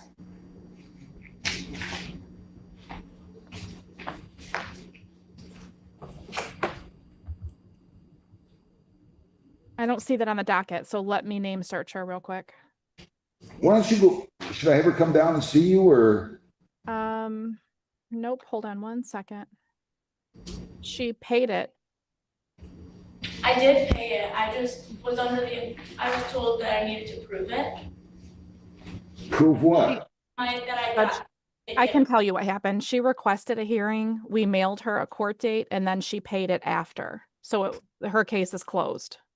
So your case is closed. You paid it. Okay. I was just told by the officer to come within 10 days of my thing, and then I called and they said that they would mail in the thing so that I could come into the court and prove that I did get my driver's license tabs. We did that. We sent her a court date, July 3rd, but then she turned around and paid it July 7th, which closed the case. Okay, and the charges were expired plate? Correct. I mean, it's not that big of a deal if.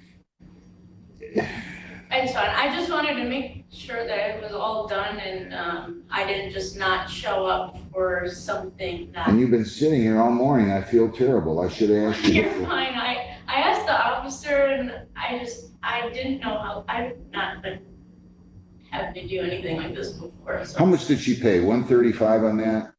She paid $135.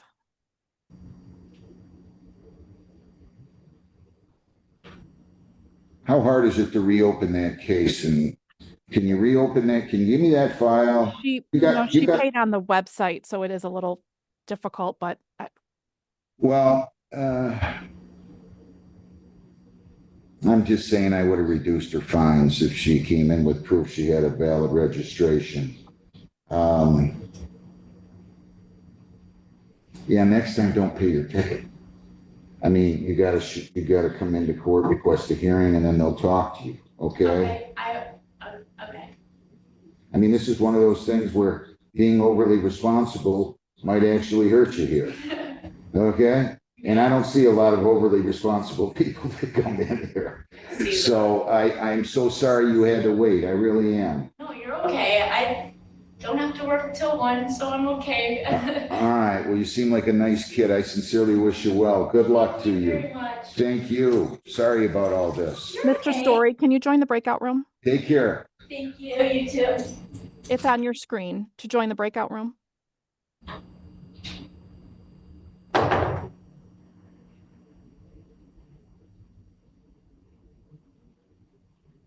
What do I have with him, Lisa? Can you tell me? It's a felony arraignment. Boy, that name's around a lot.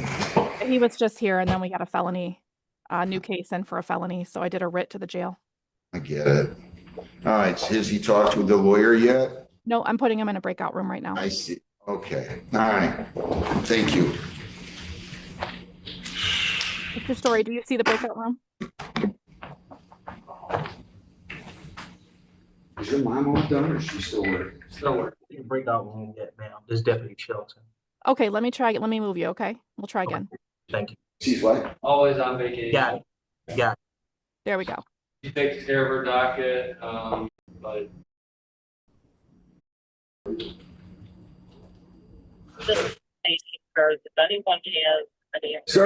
Sergeant Benars, your name? Sergeant Aaron Benars, Trenton Police Department. Somehow we got to get this gentleman printed. Okay. He's in the Wayne County Jail on another one. On a OWI 3.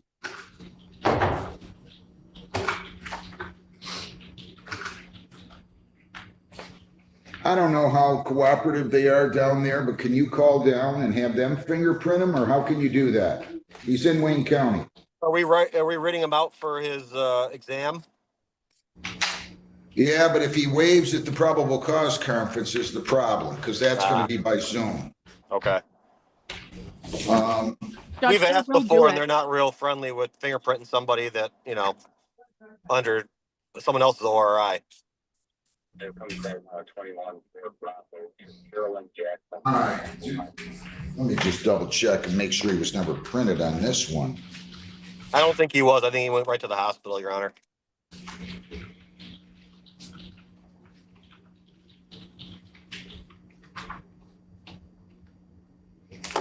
Do you have any ideas, Lisa? Yeah, they'll usually do it with an order. Okay. I'll email the order over to Sergeant Benars and then the contact that I have. Okay. So I'm going to order the fingerprints be taken. I'm not going to designate shall go to Trenton. I'm just going to say that the fingerprints must be taken before, what was the date we gave? August the 5th.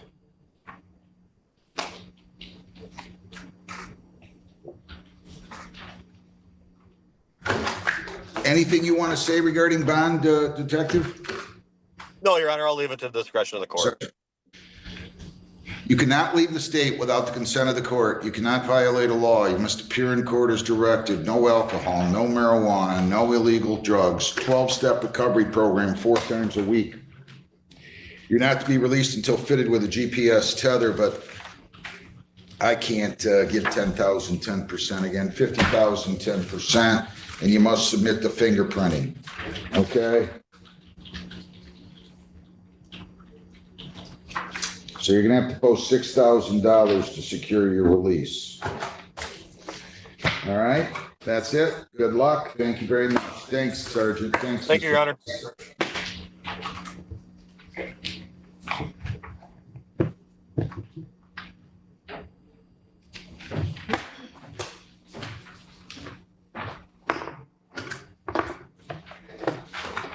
Is that it?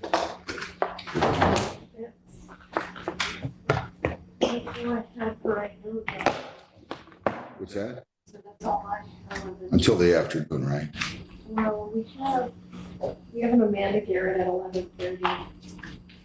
She hasn't checked in. What's she here for? Violation.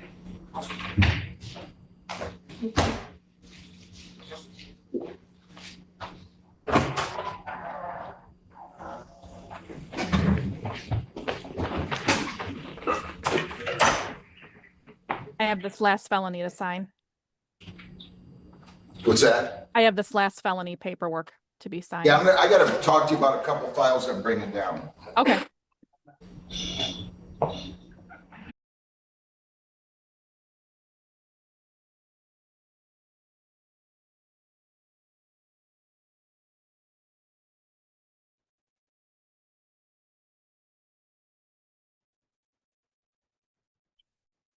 Is anyone here from probation or community corrections? This is, if I understand correctly, a motion to transfer from community corrections to regular probation based on successful termination or completion rather of community correction. All right, then I will grant that motion. You will be transferred, Mr. Brooks, to regular probation, and you will need to make sure you contact your probation officer and know who you're supposed to report to, okay? All right, thank you. Thank you.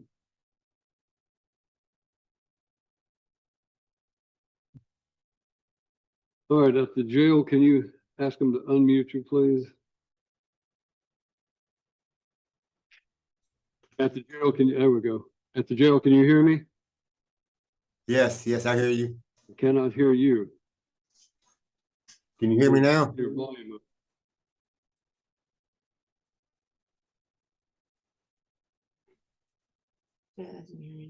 Can you hear me? Mr. Vaughn, what are we doing on Mr. Burkhart's case? That's gonna be a complete judge, it's pretty complicated, though, so. We're just gonna need to bring Mr. Burkhart over. We'll bring him in, please, to the courtroom.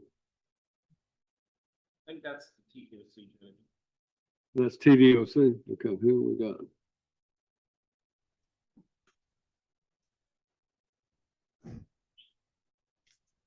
Who do we have with TDOC? Hello, can you hear me? Gregory Taylor?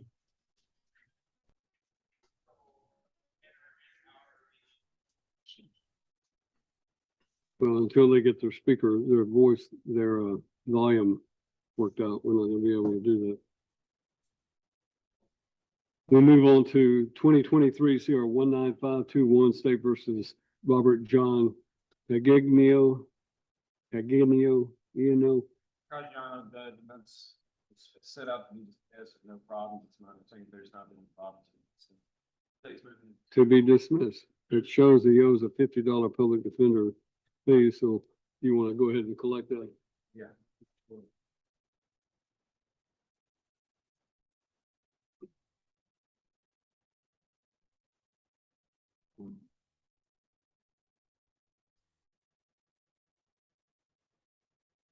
I'm going to skip over the jail case. Timothy Knapp, is that going to be for disposition or VOP hearing? That's Mr. Richards' case, Judge. I don't know anything about this. I didn't know. I'll try to reach out.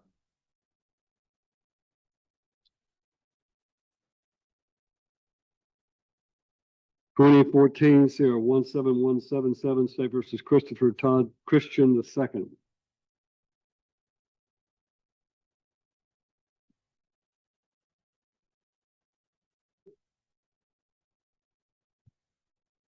Christian, you're here to be arraigned on a charge of violation of community corrections. It is alleged that you were placed on community corrections on or about August the 11th, 2014 for the offense of aggravated burglary, aggravated robbery, attempted vandalism for a period of 6 years, and that you have violated that probation and that you have violated Rule 8 of your probation. You have the right to an attorney. Do you wish to have a lawyer represent you? Yes, sir. Are you able to hire a lawyer? No, sir. Raise your right hand.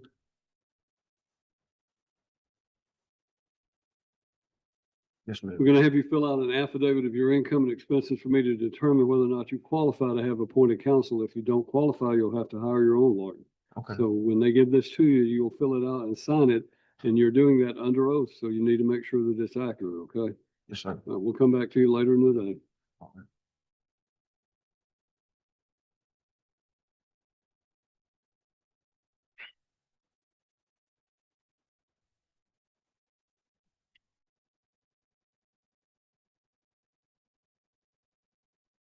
2025 CR 19683 State versus Terralanda Spritz.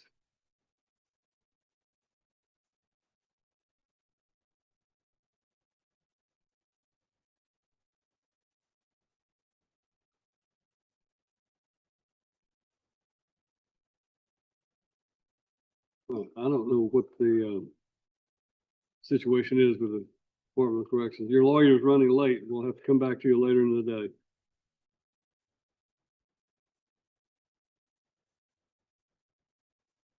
Twenty 25 19716 State versus Dallas Paul Hatfield.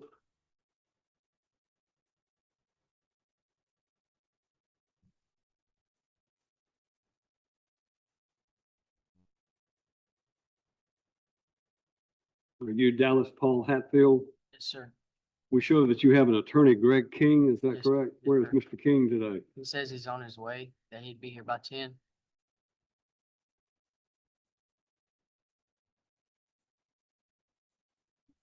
So was there a power outage that all these people's alarm clock didn't go off, or was there a major traffic jam between now, here and there? Or exactly why is it everybody else is here? Have a seat. Sir. 2023 Sierra 19437 State versus James Vernon Hit.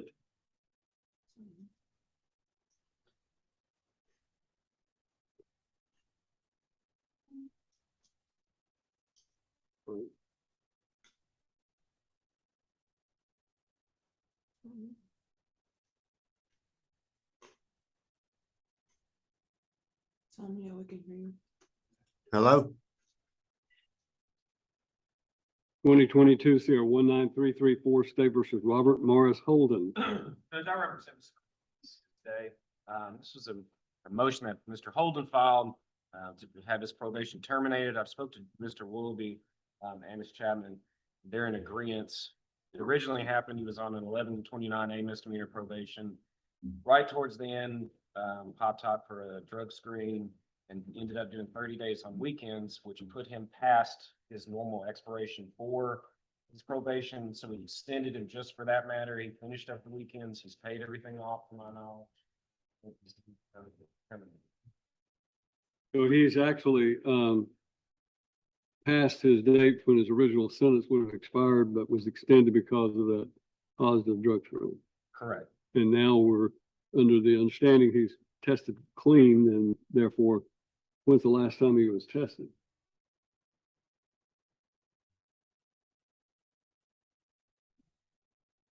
Right. Since he has a recent clean drug screen and this is past his point of his expiration, I will grant your request to make his probation for the remainder of this time unsupervised. Terminated, correct. You want to terminate it? Is Yes, that sir. correct? State in agreement with termination? Yes, sir. All right, terminate his probation. Thank you. Thank you, sir. 2024 CR 19653 State versus James Jackson. Mr. Willoughby and Mr. Vaughn. I'm sorry, It's for plea. I'll pick those up now. we'll take it up Got till we can figure out how the Department of Corrections. That's, I think it's Greg Taylor, Judge. I've represented before. I think he wants jail credits. If you just want to appoint us, I'll look into it. I'm sorry, repeat that. I was still trying to figure out how we can get that inmate to be heard. I think that's Greg Taylor. He's wanting jail credits. If you just want to appoint us, I'll look into it. All right, then let me deal with that real quickly since he's on screen. Tell him you're here. Hello? Can you hear me?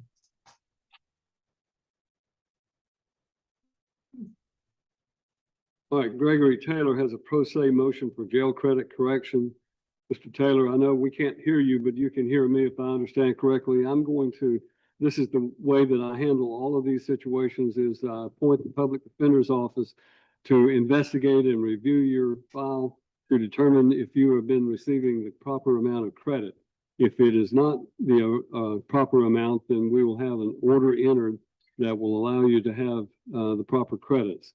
So I'm appointing a public defender to represent you on this request, and they're going to investigate and hopefully be able to determine whether or not you have received the proper amount, and then they will allow you to, will enter an order to correct it. You understand all that? Yes, sir. All right.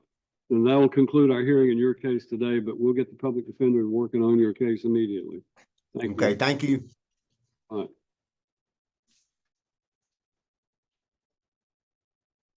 Now, we're back to James Jackson.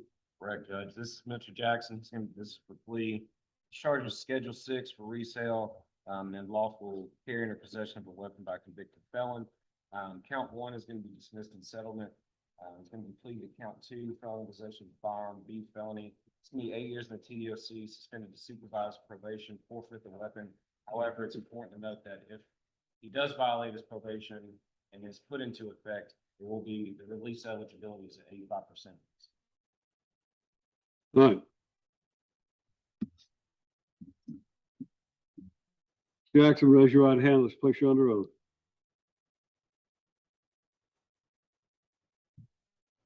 Yes, ma'am. State your full name for the record. James Jackson. Mr. Jackson, you are here today charged with the possession of a firearm by a convicted felon, along with a couple of other charges that are being dismissed, if I understand correctly. Count one is being dismissed. Do you understand what you're charged with? Have you seen or been shown a copy of those charges? Talked them over with your lawyer. And you and Mr. Vaughn discussed the range of punishment you're facing as well as any possible defenses you might have. Yes, sir. Well, it's indicated you want to enter a plea of nolo contendere or no contest. All that means is that you understand what the charge is against you. You're not going to admit you did anything wrong, but you're not going to contest the state's evidence. And they're going to tell me what their evidence is, and I'm going to use that evidence to find you guilty according to this agreement. Do you understand that? Yes, sir. You understand that you have the right to plead not guilty and have a speedy and public trial by jury. Yes, sir. You understand that if you had that trial, you would have the right to have a lawyer and have one appointed if you could not afford your own. Yes, sir. You understand that if you went to trial, you'd be presumed to be innocent until such time, if ever, the state proved your guilt beyond a reasonable doubt to the satisfaction of all 12 jurors, and their verdict would have to be unanimous before you could be convicted of anything. Yes, sir. You understand that if you went to trial, you and your lawyer could confront and cross-examine every witness the state called, and you could bring in your own witnesses by the use of a subpoena. Yes, sir. Do you understand that at trial you'd be presumed to be innocent? You would not have to testify or prove anything, and no inference of guilt would arise because you did not testify at your own trial. Yes, sir. You understand that if you went to trial and you were found guilty, you could appeal the conviction and the sentence imposed to the Court of Criminal Appeals and have a lawyer appointed to help you with that appeal. Yes, sir. You understand that by pleading nolo contendere or no contest, you're waiving your right to a trial and to an appeal. And all I'm going to do is approve what your lawyer has worked out. Yes, sir. But do you understand that's going to result in a conviction? And that conviction is going to be on your record in the future to make more severe the punishment you receive if you're ever again convicted of a crime. Yes, sir. You understand all the rights that I've explained to you? Yes, sir. Do you want to waive your right to a trial and to an appeal by entering this plea of no contest? Yes, sir. Is your decision to plead no contest today voluntary? Yes, sir. Anybody forcing you to do this against your will? No, sir.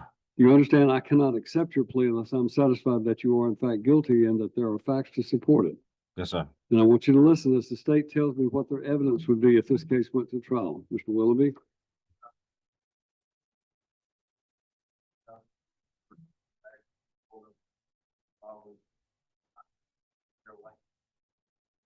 First, tracking driver, didn't notice other marijuana, happened. First vehicle, denied that, went forward. Another officer becomes open to the problem with officer, carrying the vehicle that was bag, several individual bags of marijuana inside of it. Over the time moving. Jackson. On the robbery bag. I'm not asking that you agree with those facts, Mr. Jackson, but do you understand that's what the state's evidence would be if this case went to trial? Yes, sir. You still wish to plead no contest according to this agreement? Yes, sir. Are you satisfied with your attorney's services? Yes, sir. I feel like Mr. Bond has done a good job of representing you competently. Yes, sir. Mr. Bond, do you know of any reason you should not enter this plea? Anything further from the state?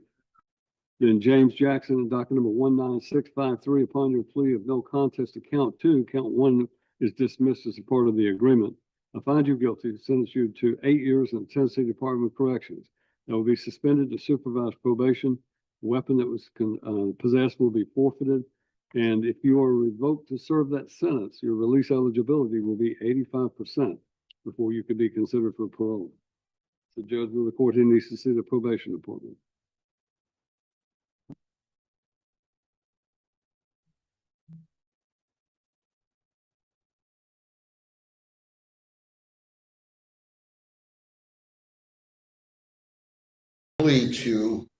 This is back on June 24th. I held a hearing on count two, which is failure to provide verification of attending and completing IOP, and I found her not guilty. And then she did plead guilty to failure to submit the testing on June 6th of 25 through DNA.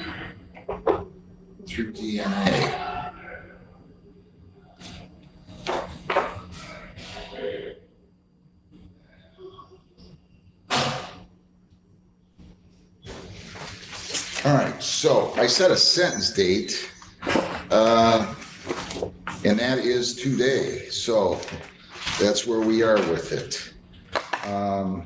I don't remember why I set the sentence date.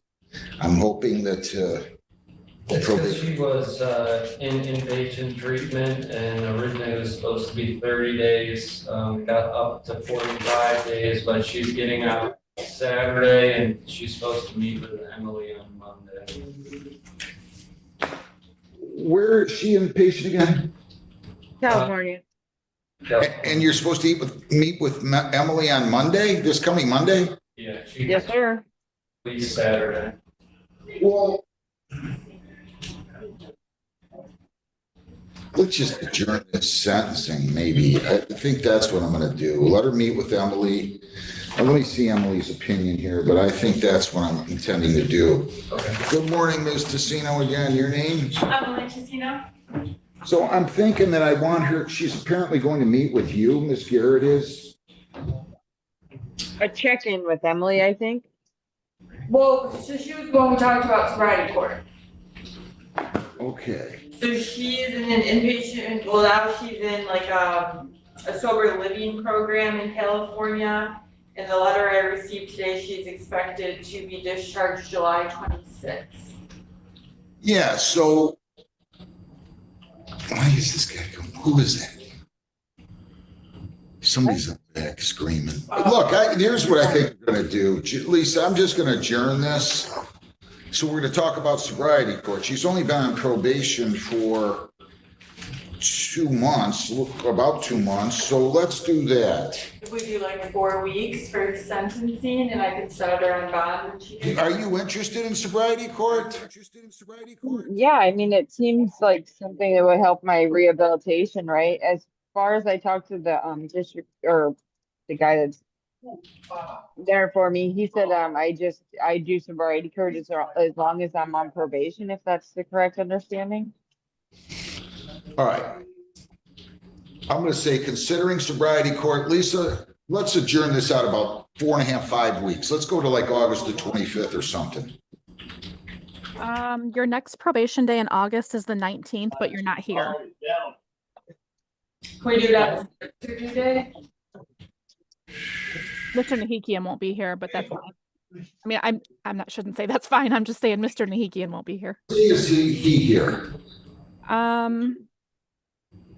He's here the 5th, August 5th and August 19th, but we have a visiting judge on the 19th. Yeah. Let's just do it on like the 22nd or something, or 3rd or something like that, August. Okay, you're off that whole week, so it'd have to be the 28th. All right, August 28th at 8:30. 8:30. And we'll see how she's doing, and we might even move the sentencing up depending. Okay, and then I'll start her on bond conditions. Yeah. About the 26th. Ms. Garrett, Yes, I hope we can help you. I know you can, and I know I can. I'm on the right track. I've got my head down, staying in my own lane, getting things done. I've started my 90 and 90, and I'm really on the right track this time. Keep my head down. Good luck. We'll see you next. Thank you. I hope to have you join us in that sobriety court. It's really great. Okay? Yeah, I'm looking forward to it. Thank you, Judge McNally. Thank you. Bye now. I'll email you, Amanda. All right, thank you, Emily. Thanks a lot. Bye. Thank you. Thanks, you too. Well, good having you. Thank you. What's that? Don't go nowhere, Emily. Jacob. He was the other one we were gonna try sobriety court. Yeah, these guys. Some of them, you know. All right. Thanks, you guys. Yep.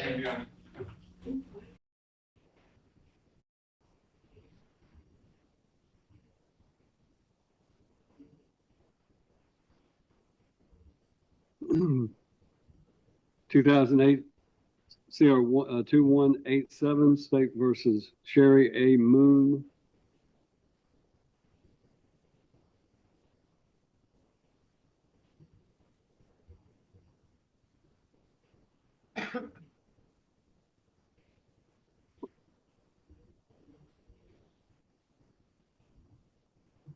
This is a verified petition for restoration of citizenship rights pursuant to TCA 40-29-103.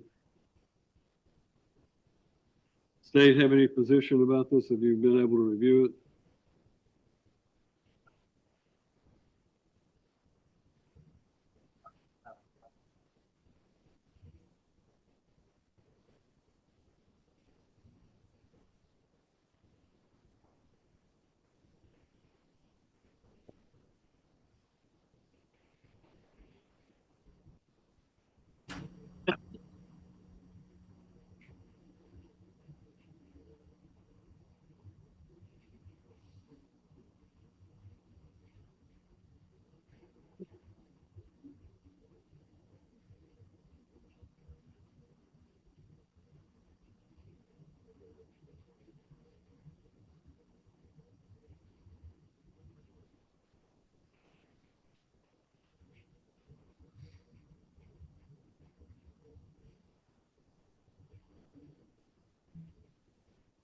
All right, Ms. Pilkington, you are here today because you have successfully completed your community corrections portion of your sentence, and it's being asked that I transfer you to regular probation.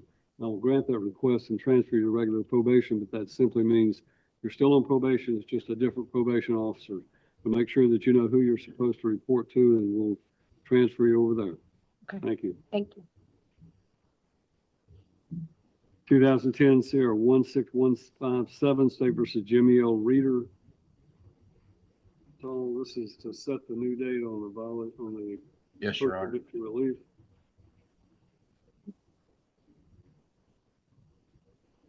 And we had.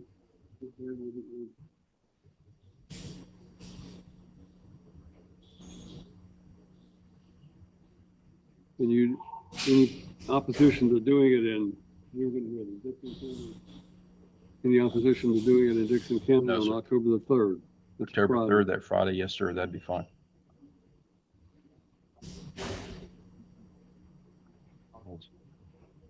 Okay. Send it to General Segi being available for credit for that. Yes, sir, I'll wait to make sure that works. Thank you, Judge.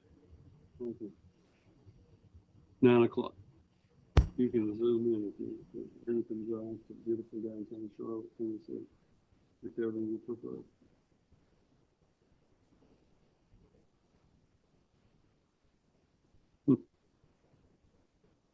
You're a country, dude. Yeah, yep.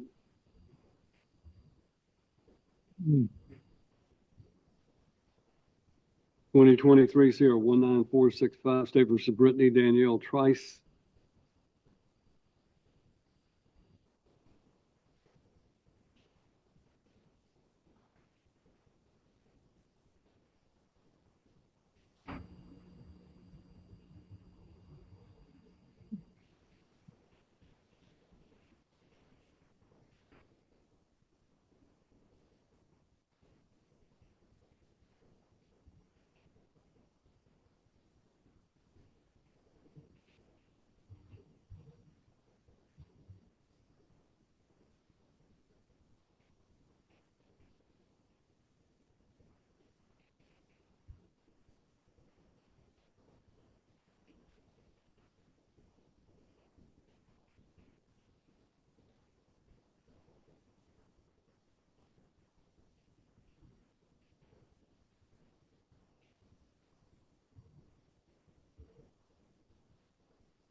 Willoughby, have you reviewed the motion that Ms. Trice has filed in this case?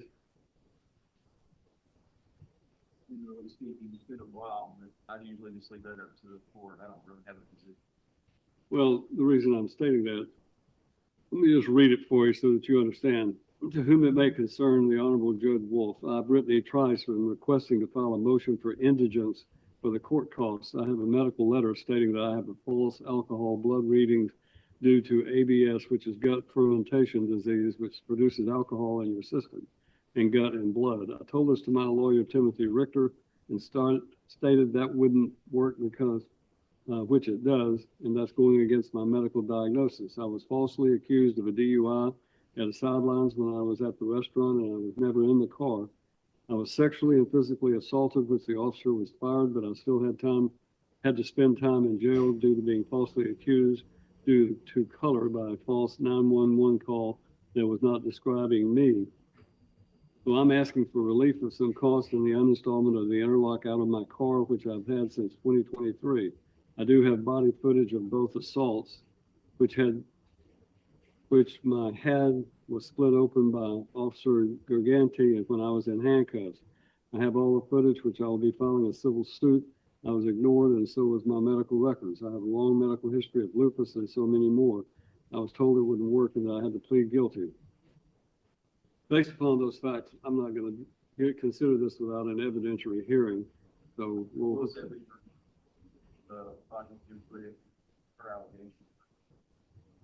Well, and that's my point, is if she's making false allegations, then I'm not inclined to grant any relief to her from the court cost if she's making false allegations.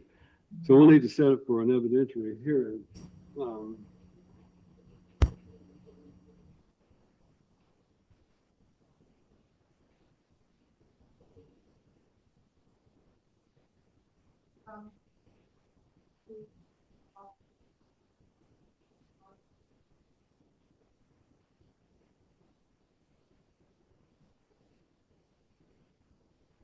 You can do a violation of probation to give her an OR bond until we can set it, because I'm not gonna have any days to hear this until my next term of court, which will be in November. So I get paid on the 26th. I'm sorry? I said I get paid on the 26th, and that's all that I have to pay on the probation. I had discussed that with the other probation officer because my I get paid every 2 weeks, but I was hospitalized and I missed 2 weeks of work. That's why I'm a little bit behind. Well, I'm just telling you, I'm not gonna revoke your probation. I'm just simply giving you an opportunity for a hearing on this. I cannot grant your motion until I determine whether or not your factual basis that you have alleged are accurate and true. Yes. If you've made and I'm not saying you have, but if you've made a false allegation regarding the circumstances of the case, then you're not, in this court's opinion, deserving of any consideration for reducing or imputing the fines. So what I'm going to do is set a hearing date in November on this matter, and it'll be heard on the 18th day of November at 1:30 p.m. if you still wish to pursue your request. In the meantime, they're going to have a violation of probation because you haven't paid all your fines and costs. But I'm giving you an probation just fee? listen to me. I'm giving you an OR bond, so it's not, you're not going to be arrested and taken into custody. You're going to be allowed to stay out on bond, on an OR bond, and be back here on that day. And then we'll look and see what your situation is. Okay? So where do Make sure you just talk to your probation officer. where do I go after here? Oh, just over there? Just talk to the probation officer before you leave. Okay. And you don't need 1:30 of this. November the 18th.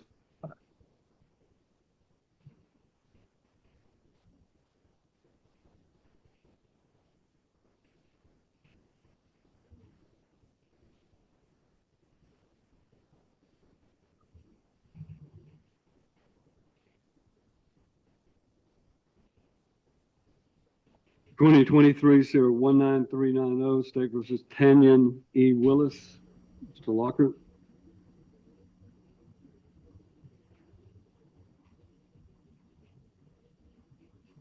Your Honor, this is one where this previous court date that he missed, he had contacted me, and because I'd gotten discovery Wednesday the week before that included alleged drug sale videos, I told him I'd have to get us another date.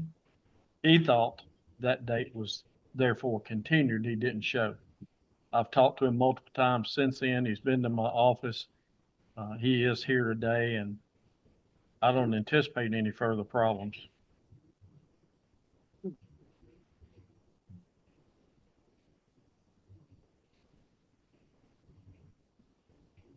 All right. Well, we just need to set a new trial date then. Yes, Your Honor. General Willoughby, do you have a date for trial? This is the last day for the settlement to take place, so we'll be setting it for a trial. And that means, Mr. Willis, that you'll, on the date I give you, you'll either go to trial or plead to the indictment and go to sentencing without an agreement. Your Honor, I was under the impression he'd get another appearance date. I still haven't been able to go through the videos with him. That's not all his fault, but I've been in money Western. laundering case. This is because I think you have a pretty good volume of material to have to cover. Yes, Your Honor, it's several videos. I'm not going to tell the court that I couldn't have done it with him, but I've been on some cases in West Tennessee, and I can just tell the court he's really good about coming in. Retired.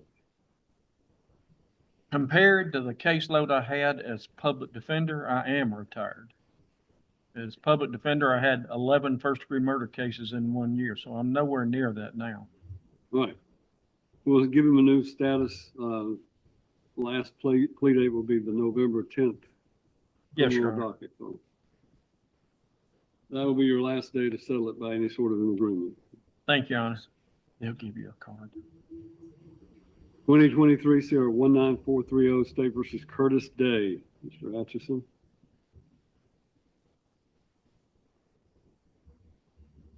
set for trial to begin tomorrow on second-degree murder. All right, It's ready, Judge. it will go to trial tomorrow then.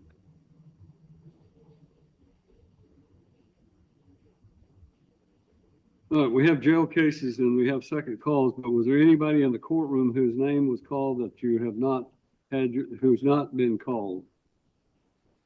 Judge, well, All right. Dara Gregory, she was on the jail docket, but she's been released from Robco and is here in person now. She's here on a violation of probation. We've got that worked out, Judge. So what are you wanting to do with it? She's going to admit that she was in violation. She did about 14 months in Robertson County, flattening that sentence, waiting to get to this violation. I spoke to General Willoughby. She's going to admit and be reinstated to probation. She will also receive the jail credits she got from being incarcerated in Robertson by agreement. So, Ms. Gregory, raise your right hand. Let's place you under oath.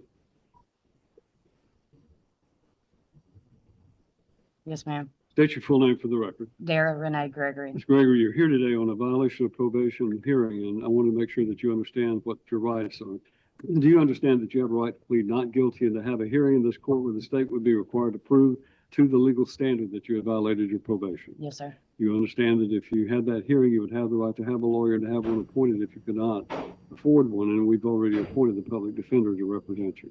Yes, sir. Do you understand that if you went to trial and I found you guilty, you could appeal whatever I did in your case to the Court of Criminal Appeals and have a lawyer appointed to help you with that appeal? Yes, sir. You understand that by pleading guilty to this charge, you're waiving your right to that hearing and that appeal.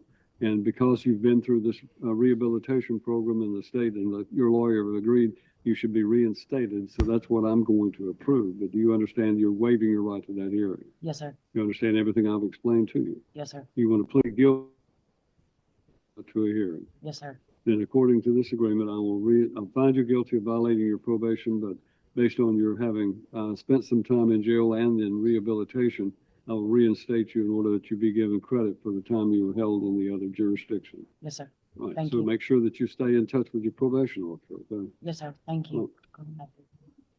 Mr. McKinney, you have something I can take up? We've got a plea of Mr. Alvarenga, something went on your honor's docket. Yeah. Oh, sure, if you'll hand me that, please.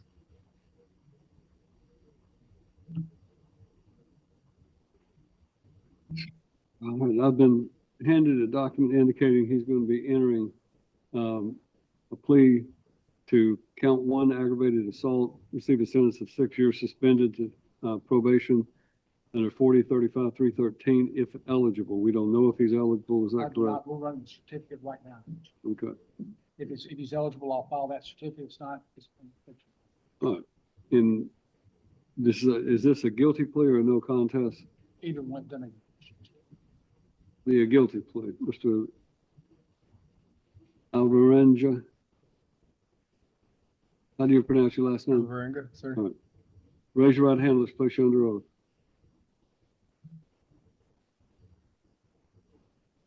Yes, ma'am. State your full name for the record. You can put your hand down. State your full name for the record. Miguel Angel Alvarenga Torres. All right, and I'm going to ask you to speak up loudly so that we can make sure that we understand you, okay? Yes, sir.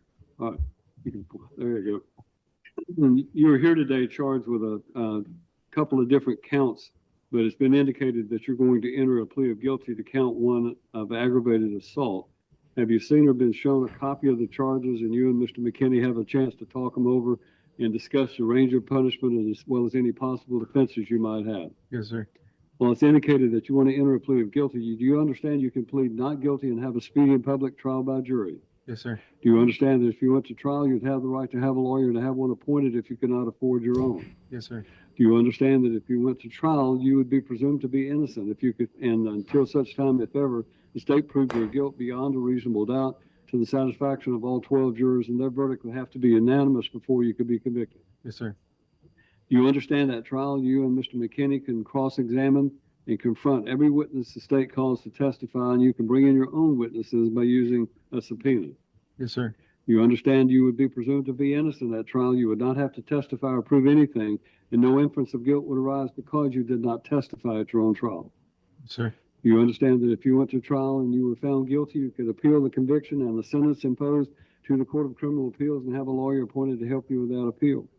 Yes, sir. Do you understand that by pleading guilty, you're waiving your right to a trial and to an appeal? All I'm going to do is approve what your lawyers worked out. Yes, sir. Do you understand that this, what you're entering, because you have no prior criminal record, at least that's what is represented, you're going to be allowed to be placed on probation for 6 years under this specific statute.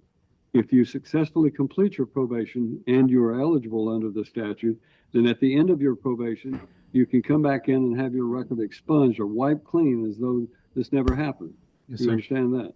But again, if you're placed on probation under the statute and you violate your probation, then you could be brought back before me or one of the other judges, and you could be resentenced within the range for this offense. Yes, sir. You understand everything I've explained to you about that? Yes, sir. Now, do you understand that if you don't qualify because you have a prior conviction, and we're going to determine that, this will become a permanent conviction on your record and will be there in the future to make more severe the punishment you receive if you're ever again convicted of a crime? Yes, sir. You understand everything I've explained to you? Yes, sir. Do you want to waive your right to a trial and to an appeal by entering a plea under this agreement? Yes, sir. Is your decision to plead guilty today voluntary? Yes, sir. Anybody forcing you to do this against your will? No, sir.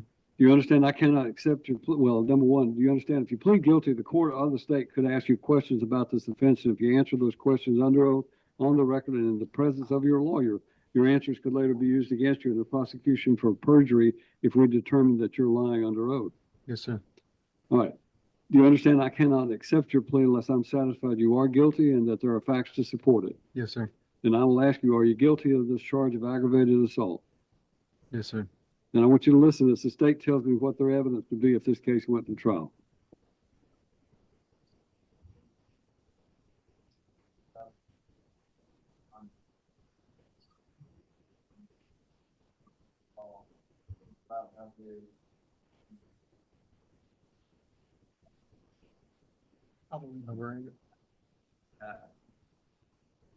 Some unobstructed into a residence pattern. They've taken several sites and schools that I ended up $40. They were caught in the act and they were being further. For being out virus several times a week. Area that we thought was not. They were later out of the agreement, so I don't believe Mr. Hill was fired in ground for filing with all occupancy. I'm not asking that you agree with those facts, but do you understand that's what the state's evidence is? Yes, sir. Still wish to plead guilty according to this agreement. Yes, So sir. you're satisfied with your attorney's services? Yes, sir. Feel like Mr. McKinney's done a good job of representing you competently? Yes, sir. Mr. McKinney, you know of any reason you should not enter this plea? No, no. Anything further from the state? Then Miguel Alvarenga and docket number 2024 CR 19560, upon your plea of guilty to count one, the rest of those counts are dismissed as a part of the agreement, as well as 2024 CR 19503. I find that 19563. I find you guilty of count one, sentence you to 6 years in Tennessee Department of Corrections. That will be suspended to probation. If you qualify under 4035-313, then this plea will be entered under that basis. We'll find certificates. Thank you. Anyone else in the courtroom that had not had your case called? And we're ready for the jail documents, the jail room.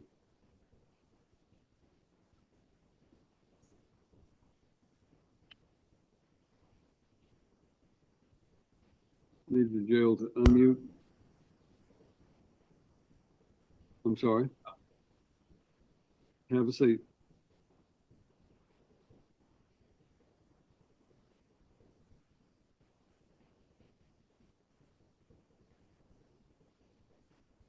Can we contact the jail until we start the video?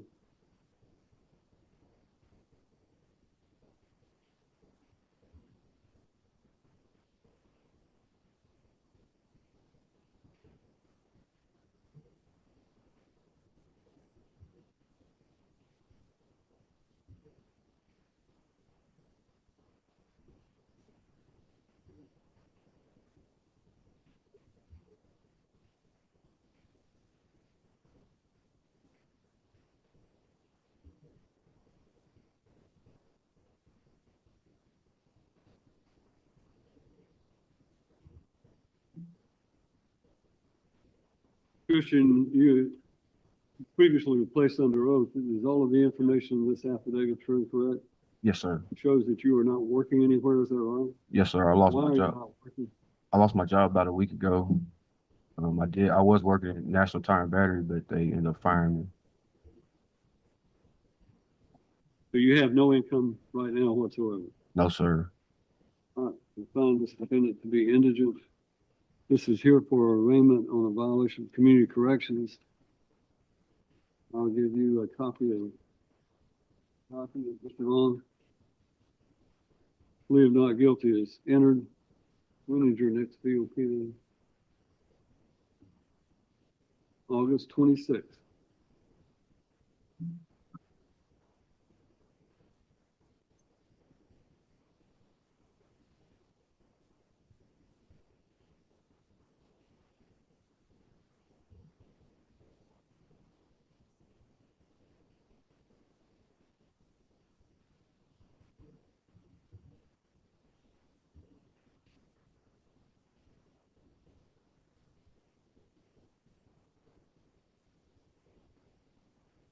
I had a second call on State versus Timothy Canong. For any reason, Mr. Vaughn, you know, on State versus Timothy Canong, I'll ask Mr. Ripples. State versus Timothy Canong. Panic. Agreed that goes to the Jack B Center, and we have the definite date on August 6th for a bed space. We thought he might actually have a bed space earlier, but I have not been able to confirm that. So I don't think we need to do anything other than present the furlough that has the August 6th date. I guess that would have been Judge Turnbow for that signature. We just put it on this to review to make sure he hadn't gotten forgotten about. Okay, so do you want to set it on the VOP day in August? That'd be great, Judge. August 26th. Thank you. Right.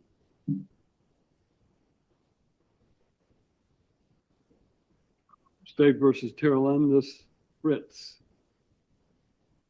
Good morning. All right. My understanding is this for a plea today.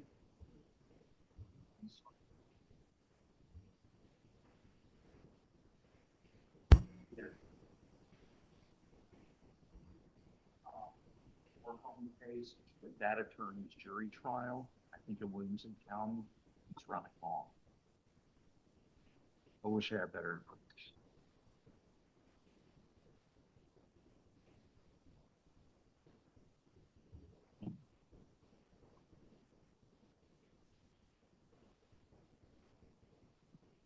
Well, this shows that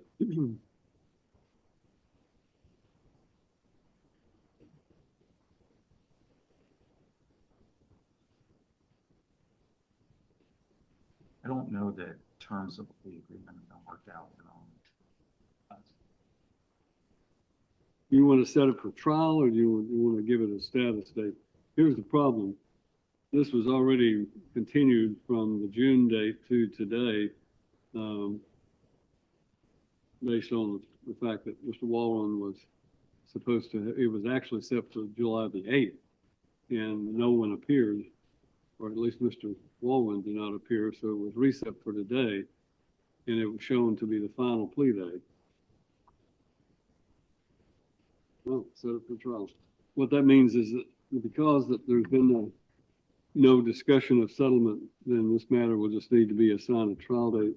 And we'll set it in the November term. Do you have a date in November you want to set it, General? November 19th for trial. He'll either plead to the indictment and go to sentencing or go to trial on that day, November 19th. Thank you, Your Honor. Okay.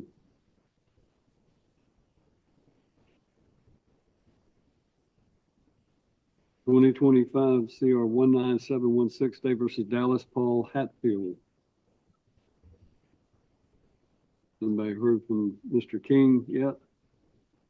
Let's have a seat. We'll come back to you when your lawyer is here.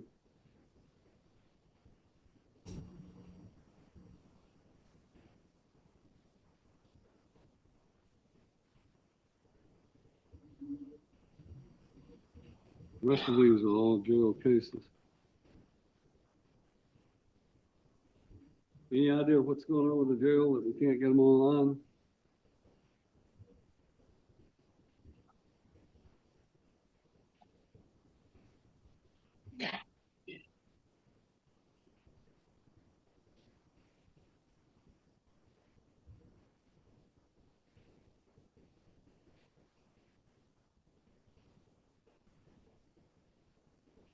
Well, we'll take a recess until the jail is ready. If we're gonna bring any of these over, anybody who needs there we go. Anybody who needs their, client brought over for some reason, please give the officers or the clerks a list of your client's names so that we can have them brought over, please. If we're gonna do it by Zoom, that's fine.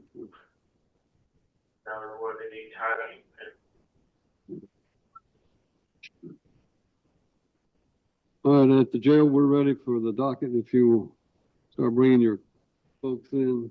Yes, Your Honor.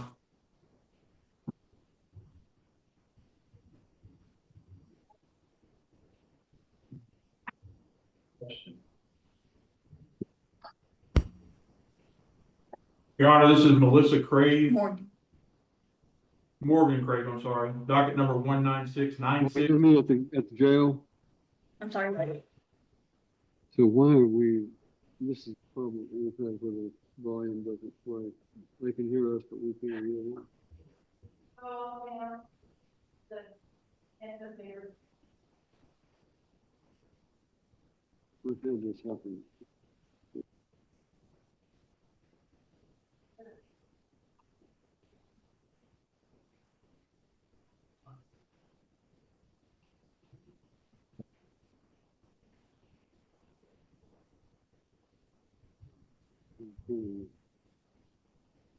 Can you hear me okay?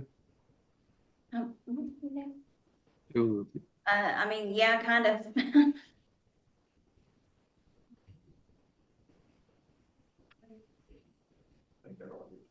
All right, I'm gonna step up. Let's see if we can fix that. If not, we're gonna have to start bringing them all up. We're gonna see if we can get this volume situation squared away, and if we can't, we need to bring the inmates in, have everybody move out of the way. All right.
and you were found guilty, you could appeal the conviction.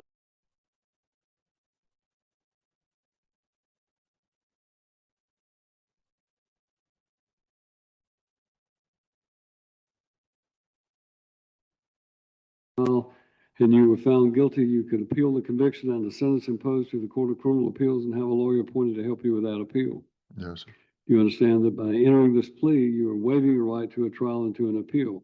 All that means is that I'm going to approve what your lawyers worked out with the state. Do you understand that? Yes. But you understand that's going to result in you having to serve some time in prison. And in addition to that, you're going to have probation after that. Yes. And that's going to also mean that there's going to be a number of convictions that are going to be on your record in the future to make more severe the punishment to receive if you're ever again convicted of a crime. Yes. Do you understand everything I've explained to you? Yes, sir. Do you want to plead And no again, contest on- according to this agreement and waive your right to a trial and to an appeal? Yes, sir, I do. Is your decision to plead no contest today voluntary? Yes. Anybody forcing you to do this against your will? Yes. All right, you gotta speak up now because we're recording everything. No, sir. Do you understand that I can't accept your plea unless I'm satisfied there are facts to support it and that you are in fact guilty of these charges? Yes, sir, I do. And I want you to listen as the state tells me what their evidence would be if this case went to trial. You know,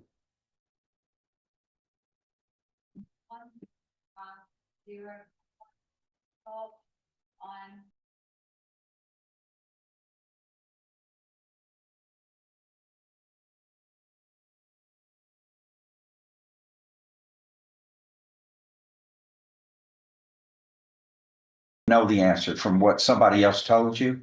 Correct. The objection for hearsay is sustained. Do you know that night whether or not the man we've been calling Pooh, Ramon Whittington, put a gun to Mr. Dixon's head at any point? Objection based on hearsay. Do you know the answer to that, sir? Yes. And is it based upon what somebody else had told you? Yes. Sustained. It's hearsay. Do you know whether Gregory Carrington put a gun to Mr. Dixon's head that night? Same objection based on hearsay. Do you know the answer to that question, sir? The court has to do this to make a proper ruling. Do you know the answer to that question? I'm trying to remember. But is the answer, if you have an answer, is it based upon what somebody else may have told you? Yes. The objection for hearsay is sustained. Judge, allow me to urge my response again. This is not for the truth of the matter asserted. It's just the information that Mr. Stewart has from Mr. Dixon. Okay, then it has no point in this case. There hasn't been anything before the court that would make it reliable and relevant to any matter that this court and the jury is attempting to resolve in the charges in this case. Record does not show otherwise. Sustained on the objection. Next question, please. Have one moment, Your Honor.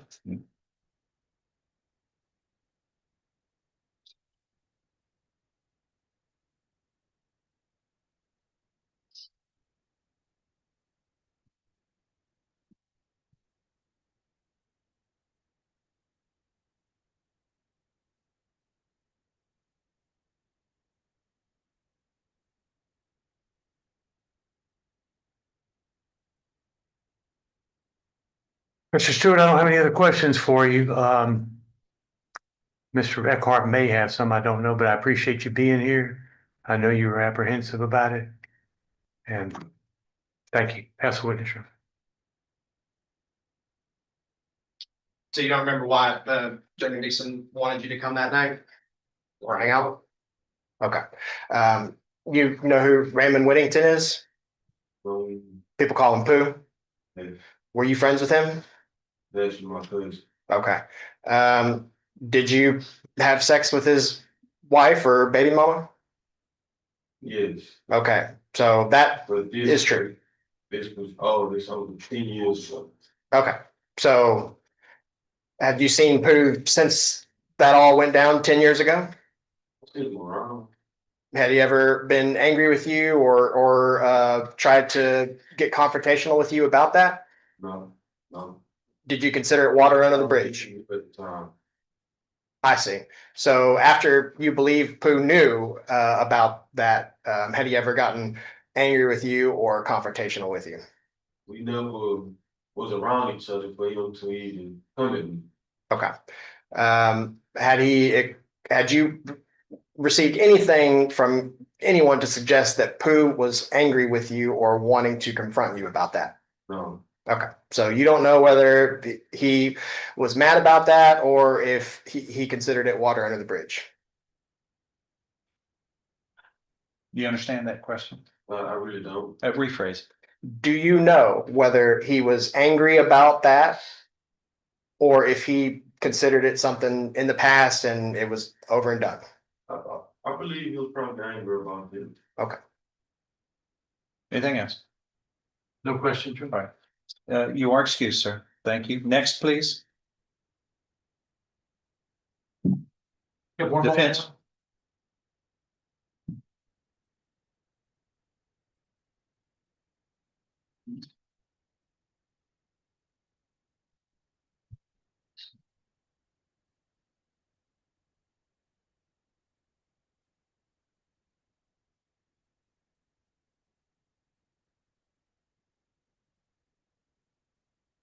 That's rest, Your Honor. What's that state?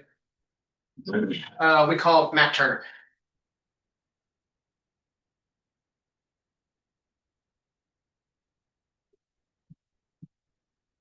Raise your right hand, sir. Do you solemnly swear or affirm the testimony you are about to give shall be the truth, but the truth and nothing but the truth, so help you God? Yes, sir. Have a seat, please. Thank you.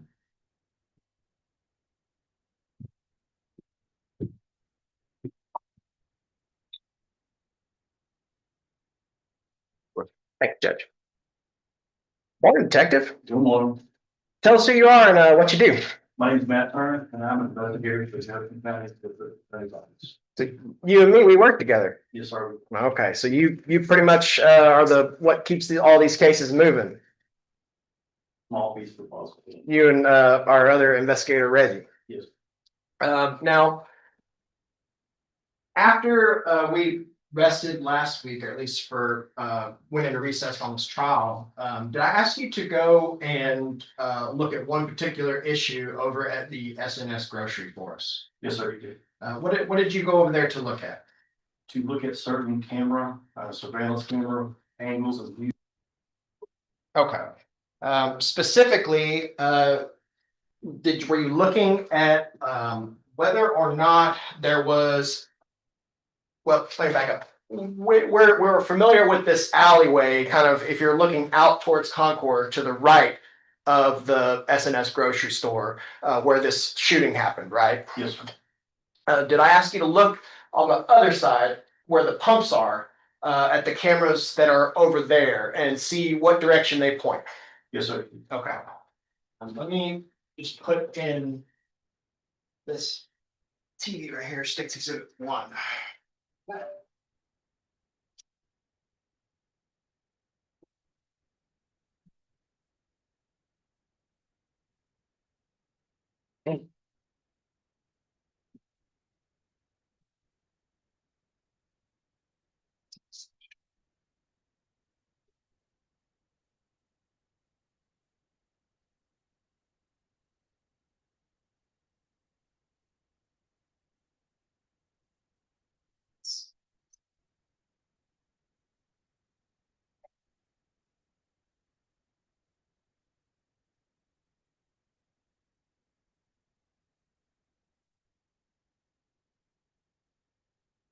Okay, Detective Turner, this is State Exhibit 1, the last file in camera 4 data from August 6, 2023.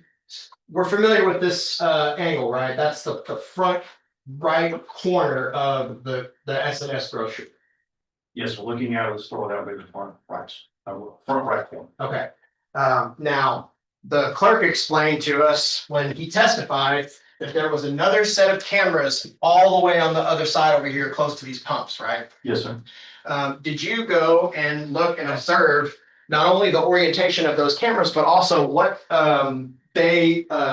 what footage they capture from inside the store? Yes, sir, I did. And did the clerk let you go in take photographs of just kind of the view for those cameras? Yes, I did. And did you, make a, let's see. When that was my last exhibit.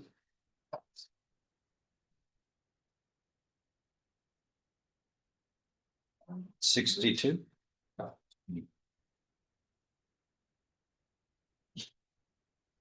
Did you make a diagram of those cameras that I'm showing you here as, it's 163?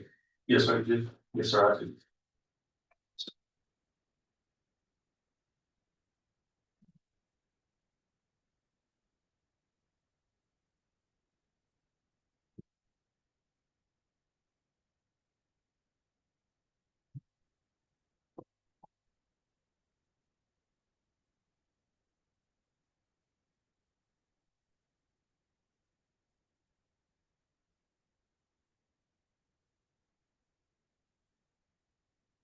Okay, and let me show you.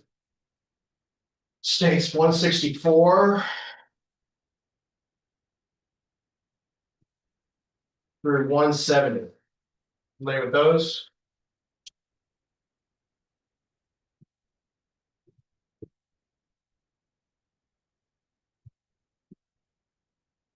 Yes, sir, these are the photos that I put that. They fairly accurately depict the camera views and camera positioning and camera angles that you observed when you went to the grocery. Yes, sir, I did. Do they also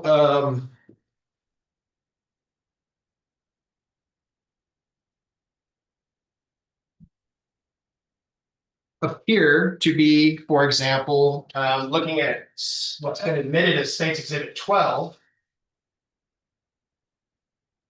Do they also appear to be the same devices that were present at the store and operational at the store on August 6, 2023? Sure, I did. Are we looking at that that corner that you went to look at here in States 12? Is that the same corner? Yes, sir, looking at the store, the front right. So I see, correct me if I'm wrong, I see two cameras, one here and one here. Yes, sir. Is that what you observed when you went there last week to look at these camera positionings? Yes, sir. Okay. We will offer 168. I'm sorry. 164. Yeah. 164 through 170.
Your Honor, the defense objects to 167, 168, and 169.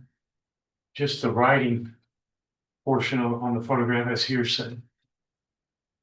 You see those? Okay. But hold on. States 164, 165, 166, and 170 are thus admitted without objection, correct? You have no objection to those? No, Your Honor, our only objection is 167, 168. Excuse me. 167, 168, and 169. Okay, I need to ask follow-up questions on those exhibits, Judge. go ahead.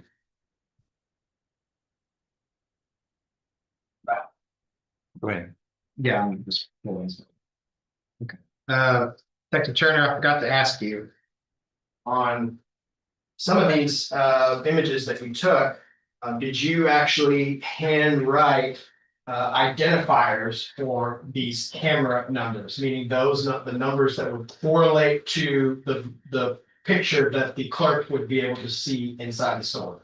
Yes, sir, that's correct. So we have writing on states 167, 168, and 169. Did you make those annotations to these images? Yes, sir, that is on my writing, and those correspond to the angles that are shown inside the store with the angle of the camera. Okay. And also on states 163, this diagram, did you make this diagram while you were out at that scene? Yes, sir, I did. And does that diagram accurately depict not all cameras at that store, but the ones that you were asked to go look at? Yes, sir. Would it help the jury potentially to be able to at least kind of see this diagram so that it matches up with the pictures and kind of helps them orient themselves as to what cameras and what angles are you looking at? I believe it would. Judge, we will re-offer 167, 168, 169, and we will also offer 163.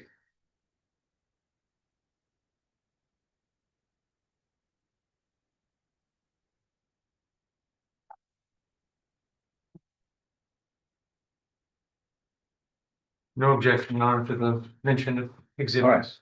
So thus states exhibits 163 through 170 inclusive or admitted without objection. Go ahead. And I can publish? You may. Thank you. All right, let's see your artwork here, Detective. Looking at states 163, here is our grocery store, right? And the Washateria and the convenience store, right? Yes, sir. Our gas pumps are over here on the left side, and this is Concord right here, right? Yes, sir. The cameras that you were asked to look at are of the ones that are over here on this left corner. Yes, sir. What cameras were over there on that left corner? What camera numbers that correlate to what the clerk would view inside? 2 and 3. Okay. And then on the back here, I noticed you got camera 11. Was that to kind of help orient and understand exactly where everything is? Yes, sir. May I stand? Yes, go for it. But also, it might help the jury. You've got a still of the video that is on display, and it might help the jury to be able to use the drawing and correlate that to what is being shown on the still of the video of the event that's been admitted into evidence, and that's States Exhibit 1. States Exhibit 1. That'll be my next, Judge. Okay. So Detective, just the front parking lot of the SNS grocery. Show us where that is. This is the front of the store facing Concord. There's parking here, gas pumps here. Okay, so if we look at the two cameras in states 167, is that left corner that you've annotated cameras 2 and 3 in states 163? Yes, sir. Okay, so this is the orientation of those cameras, right? Yes, sir. And if we look at states 12 back on August 6, 2023, do they appear to be in the same orientation? Yes, You got a different angle that this picture is taken from, but do they appear to be in the same positioning and orientation as they were back then? Yes, sir. Now, if we go to the interview, states 165. What does this depict? Now, this is a photo you took, and it's got more than one image, correct? Of camera image, but is that from the inside of the store? The inside of the store, and I was focused mainly on this image here for camera 2 that faces the gas pumps. Okay, so this is this essentially what the clerk at the gas station is able to see out these cameras from the clerk's desk? Yes, Okay, so the top image on States 165, does that show what camera 2 points towards? yes, sir, it does. And is that pointing towards kind of the back over here? Yes, sir. Okay. Now, what about? Also notice that you had camera 11 marked on this States 163. Yes, sir. Looking at States 166, is that the back parking lot of the SNS grocery? Yes, sir. The back parking lot facing toward the edge of the gas pumps. Okay, so does it show? Is the back parking lot cameras, camera 11, does it show the area over here where the shooting occurred? No, sir. Camera 11 is facing. So if Jeremy Dixon's vehicle was parked right over here, kind of on that fence line, would that have been in view of camera 11? No, sir. Now, if we look at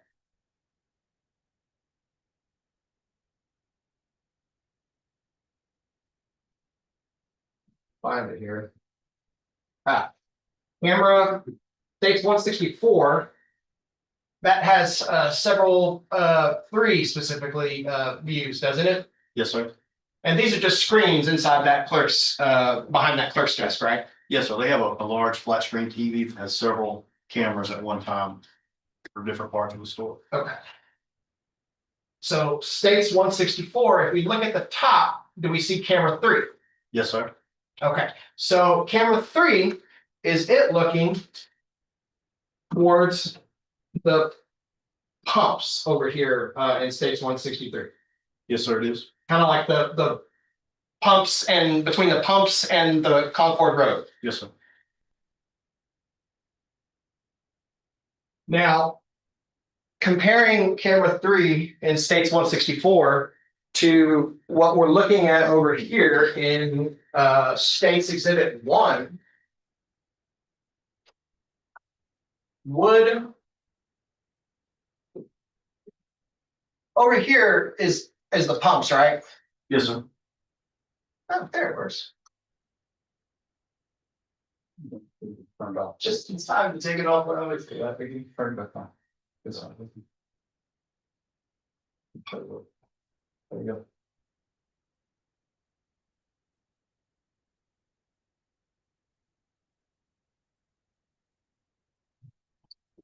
Over here, is this right around in this area? Is that where the entryway that we see on camera 3 viewpoint up on the projector? Is that about where that is? Yes, sir.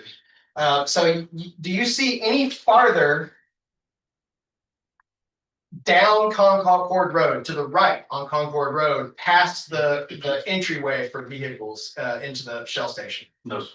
So this car right here, this red vehicle and the fights that occurred right here, would they be visible from camera 3?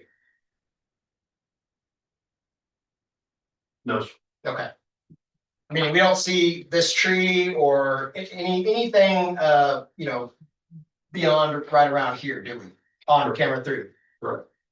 And so if someone had suggested they knew that this other camera angle would show a fight that had occurred at that red car in States Exhibit 1, that would be wrong.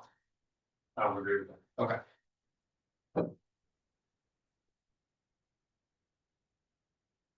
Also, in States 164, this middle, the what we've been looking at is camera 3, the top picture, right?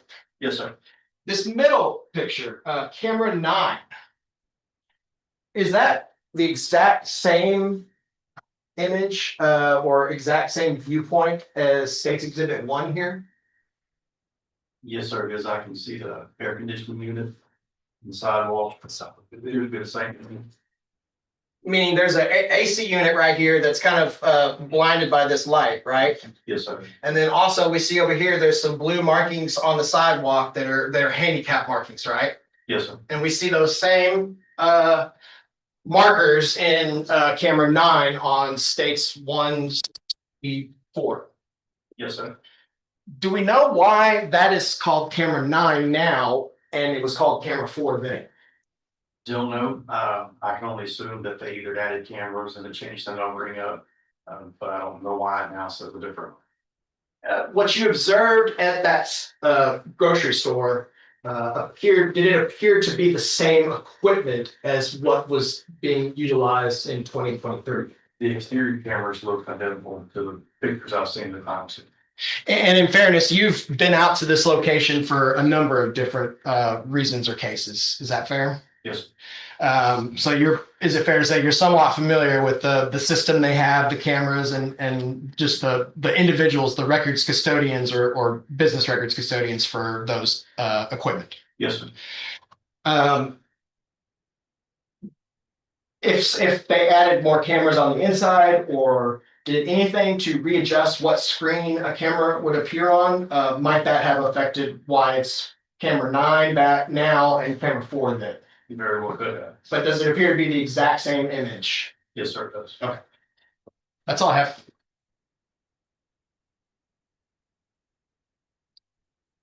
Mr. Vasquez. Thank you, Al.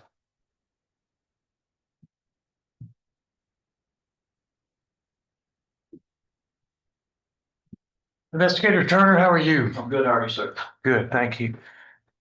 You work for the district attorney's office, Yes, sir. and this case was investigated by Beaumont Police Department. Yes, sir. And you don't know why they collected, what footage they collected from what camera? You weren't involved in any of that? No, sir. I was. Thank you. Pass what? Anything else? No, sir. And is this man excused? Please. You are excused, sir. Thank you. Next, please. Carolyn Lewis.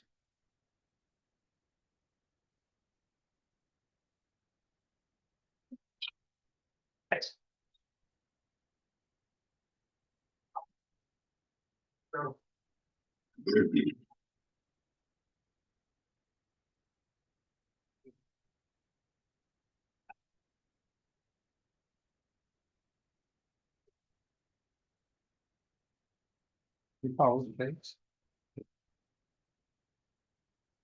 Raise your right hand. Do you solemnly swear or affirm the testimony you were about to give shall be the truth, the whole truth, and nothing but the truth, so help you God? Please have a seat, thank you.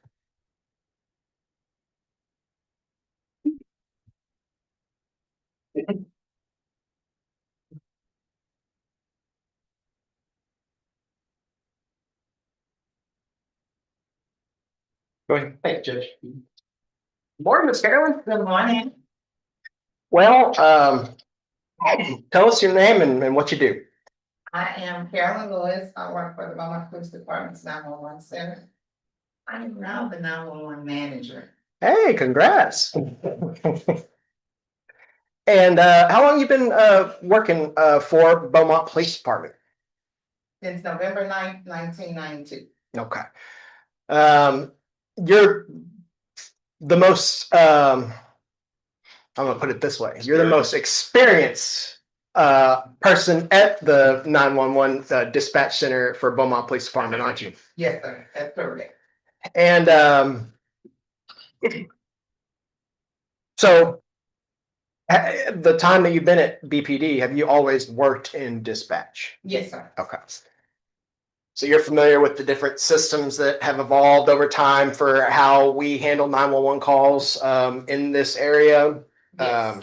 You're familiar with how to find information to answer specific questions about whether 911 calls did or didn't happen, things like that. Yes, sir. Last week, did I ask you to look into a couple of specific questions that I had in reference to some 911 calls on August 6th, 2023? Yes, sir. Okay, so let's get into that. First,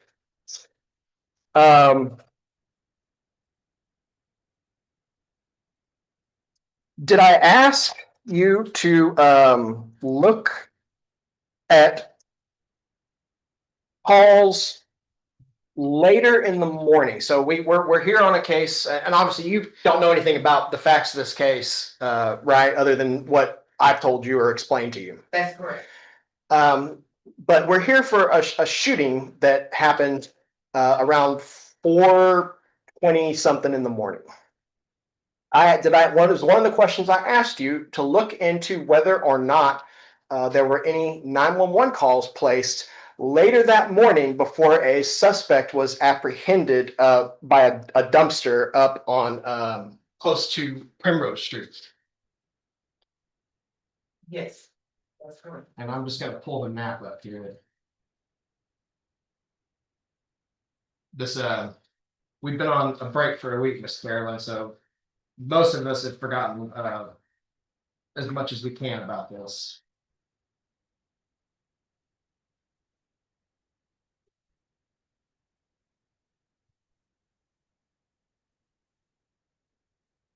So, Ms. Carolyn, looking at states, what's been admitted as State's Exhibit 112. This being Concord right here, and this being a grocery store on Concord, SNS Grocery, a Shell station. Yes, sir. Is that an area working in dispatch that y'all are very familiar with? Yes, sir. Get a lot of calls from there, don't we? Yes, we do. Now, did I ask you specifically to look into whether or not there were any calls placed from an Exxon Mobil station right here at this corner? At the corner of, I believe, what's that? You know what that street is right there? This is Primrose, right? Yes, it's Stilton. I think that's right, yeah. Concord and Stilton, at the corner, was specifically with an address of 3370 Concord Road.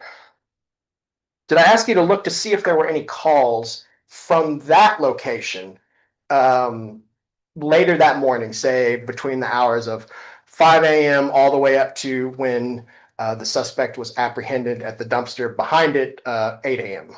Yes. And first of all, how do you do that? How do you know where to look to find that information? There's a couple of ways that we can look, but one in particular that I feel is easiest is if I have a phone number. We have a software, a system called eCats. And I can place that phone number into that software and I can do a date range. So of course I put the date ranges that he asked me to. You put in the date range and you just ask the software to retrieve the information. Okay. So you have certain parameters that you're able to enter, and all of the information, like say a 911 call comes in from that location. That information is recorded by the operator that receives that call, isn't it? Correct. And in fact, isn't it automatically recorded by the system that basically routes these 911 calls? Yes. So you actually have quite a bit of data that you can filter or search for to assist in finding, whether someone ever called 911 or not. Yes.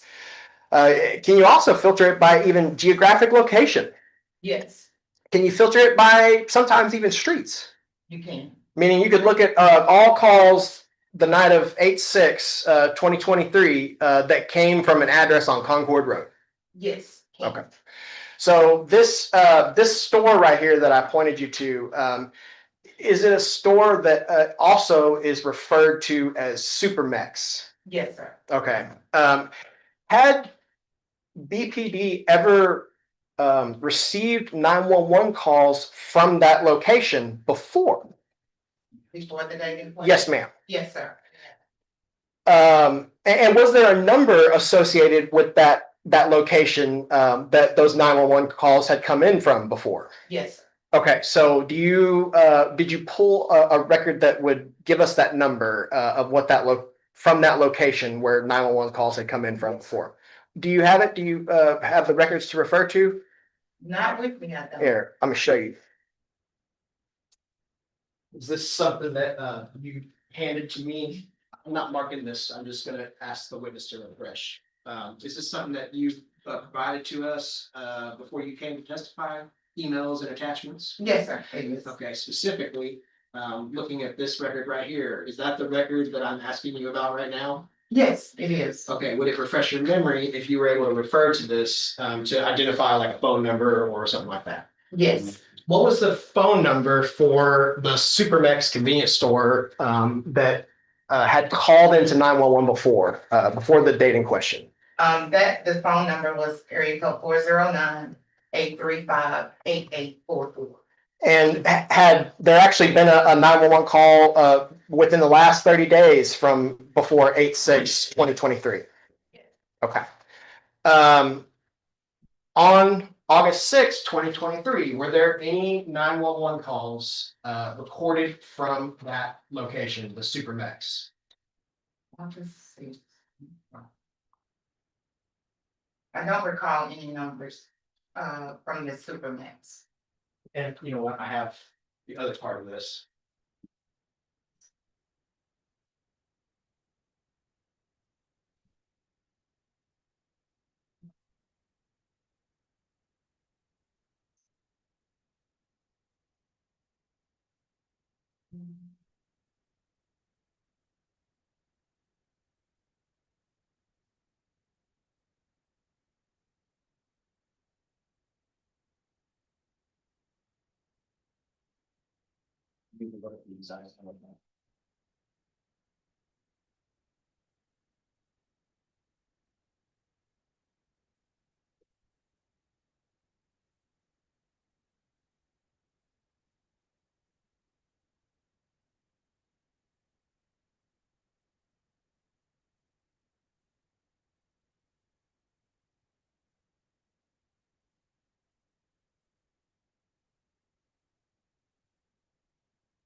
What I'm saying,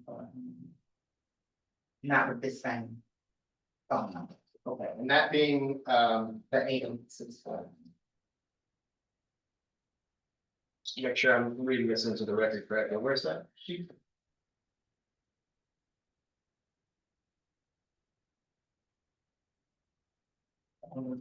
Yes, ma'am, I can see it.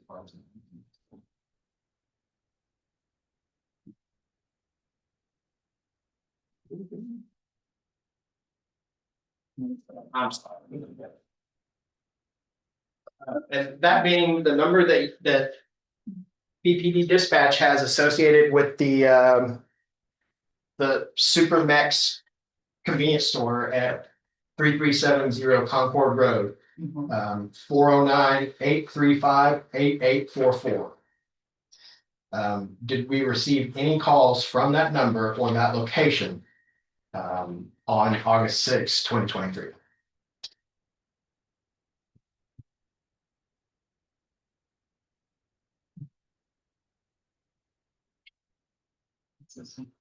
Get here. SNS spoke to that. Yes, sir, I spoke to him. And Dorian Price was one of the few people that went over to that side lot and actually saw what happened, wasn't he? Yes, sir. Or one of the few people that we could identify. August 6th. And would speak with us as well. Yeah, right.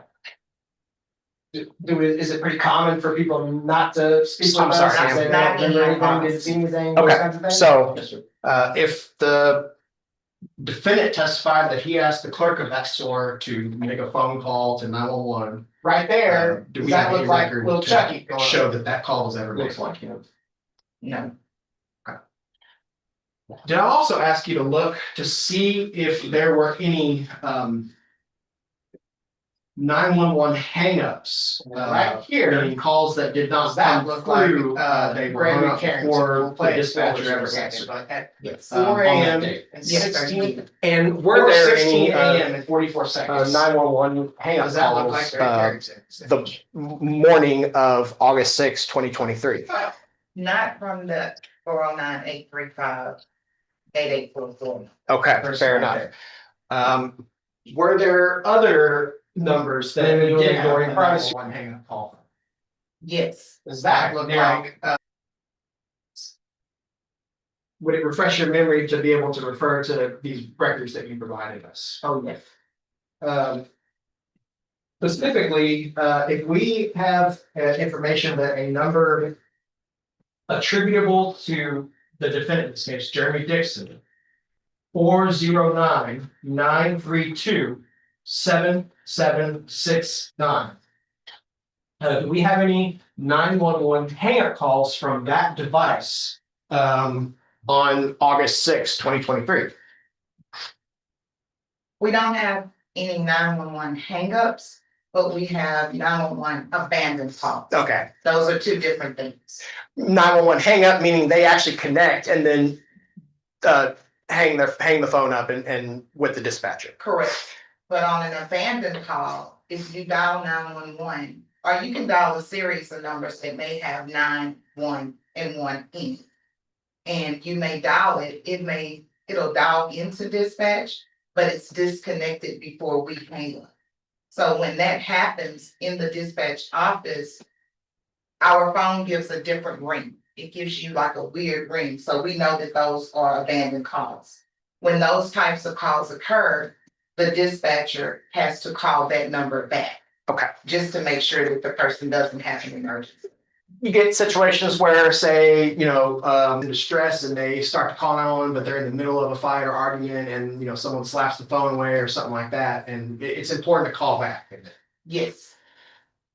What time did we receive an abandoned call from the number 7769, I believe it is, ending in 7769? Yes, sir. We received an abandoned call at 423-0281.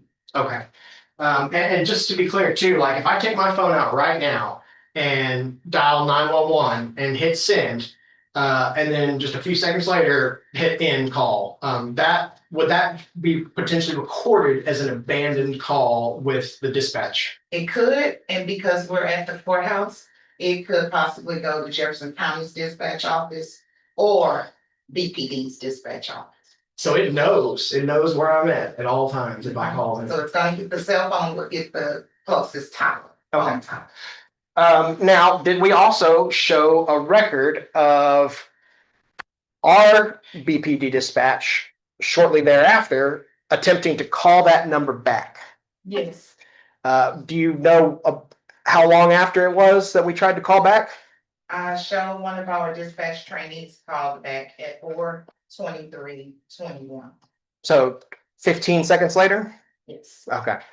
And do you know what specific trainee that was that tried to call back? Yes, it will show us, every operator logs in with their own user ID and password. So it shows that Jay Baker was the actual call taker that called it back. So at 4:23, there was an abandoned call from that device. Yes, sir. Meaning there was nobody ever talked on the phone. No, sir. Okay.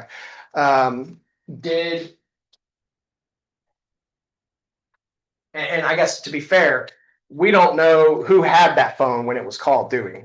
That's correct. Because nobody ever talked. That's correct. Okay, so all we know is that from that device, there was an abandoned call at that time. Yes. Okay, thank you, ma'am. I don't have any other questions from this here, Mr. Vasquez.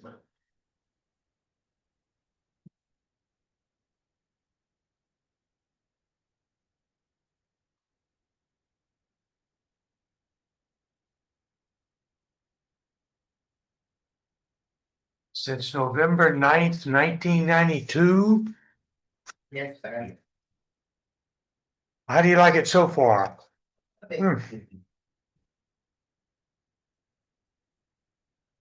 Tell me, please.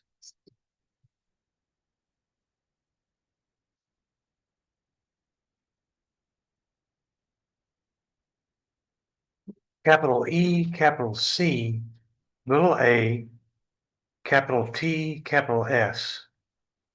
What is that an acronym for? What does that mean? It's just ECATS. It's just, that's the name of their software. They're based out of California.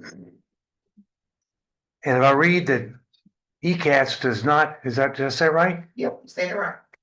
ECATS does not report on hang-up calls What does that mean? Not that they don't report on hang-up calls, there's no report on abandoned calls. Meaning that the call didn't actually connect to our office before dispatcher could actually answer. On hang-up calls, if the call had actually gone through and we answered, it would have recorded. That would have been a recorded conversation. Because it would have at least gotten us saying, Vaughn 911, where's your emergency?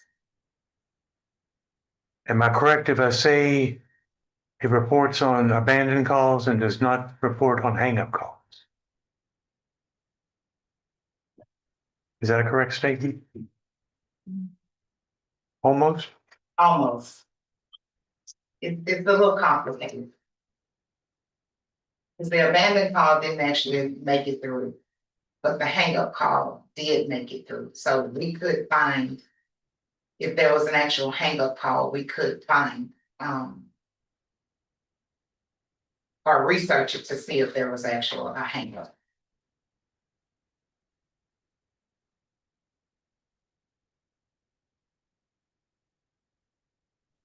I thought it didn't report on hang-up calls.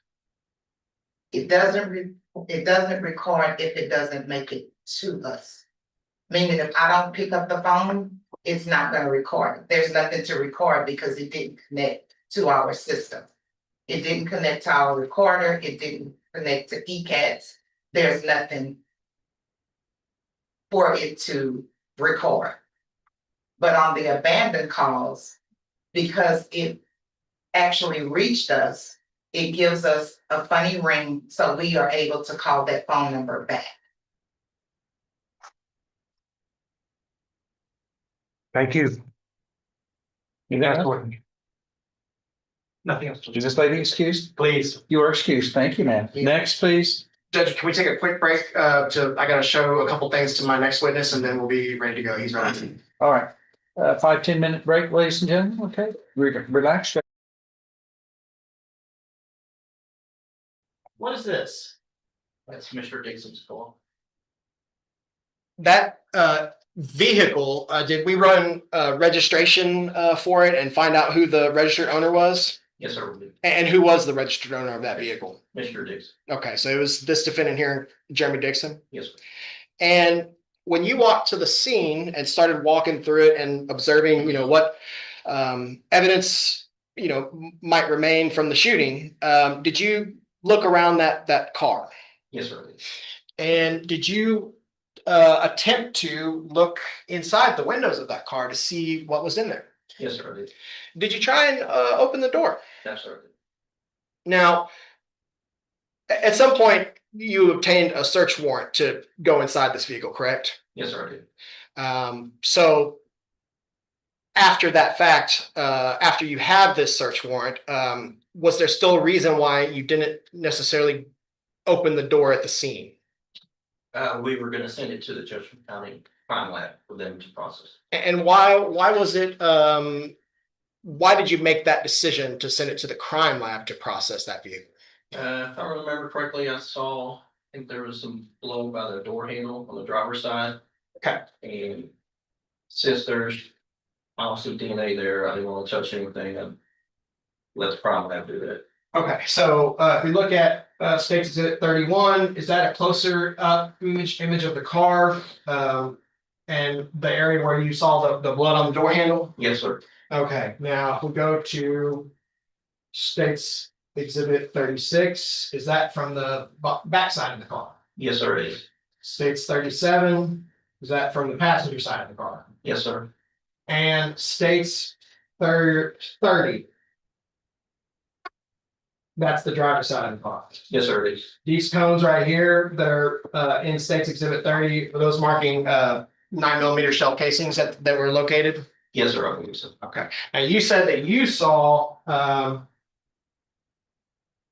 some possible blood. Is that how you characterized it at the scene? You're not a scientist that makes that determination. So you characterize things as possible blood? Yes, sir. You saw some possible blood near the area of the door handle of that car? Yes, sir. The driver's side door handle? Yes, sir. Okay. Now, later, after detectives speak with Jeremy Dixon, do you more or less ascertain that the likely source of that blood is Jeremy Dixon from when he went towards the car? Yes, Okay. that's what I was thinking. Yes. But did you also look inside the windows of that car? Yes, I did. What did you see anything that was of note when you looked inside those windows? The only thing I could see when I looked at the front windshield was the tint's pretty dark on it. Down the light through, I could see a set of keys sitting on the driver's on the seat near the center console. Let me show you what's marked as State's Exhibit 171.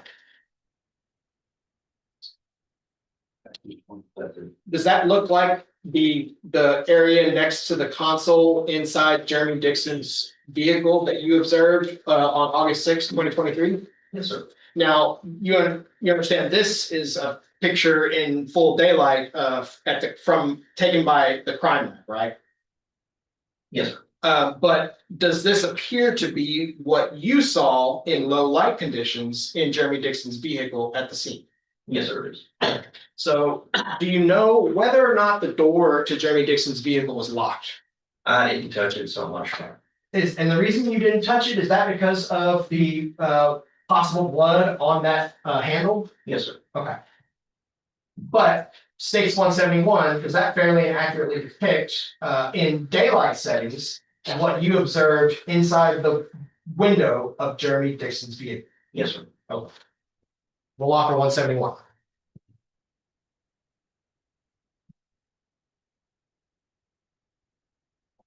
No objection to states 171. No. Admitted. You said you thought you saw a set of keys. Yes, sir. States 171.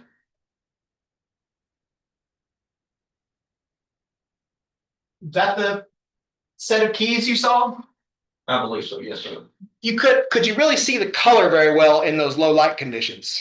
No, sir. And I think that center console part was actually closed. Okay, so the center console part may have been closed and those keys were just sitting right next to it in that, like the seat cushion. Yes, sir. Okay. Do those appear to be potentially the keys to that vehicle?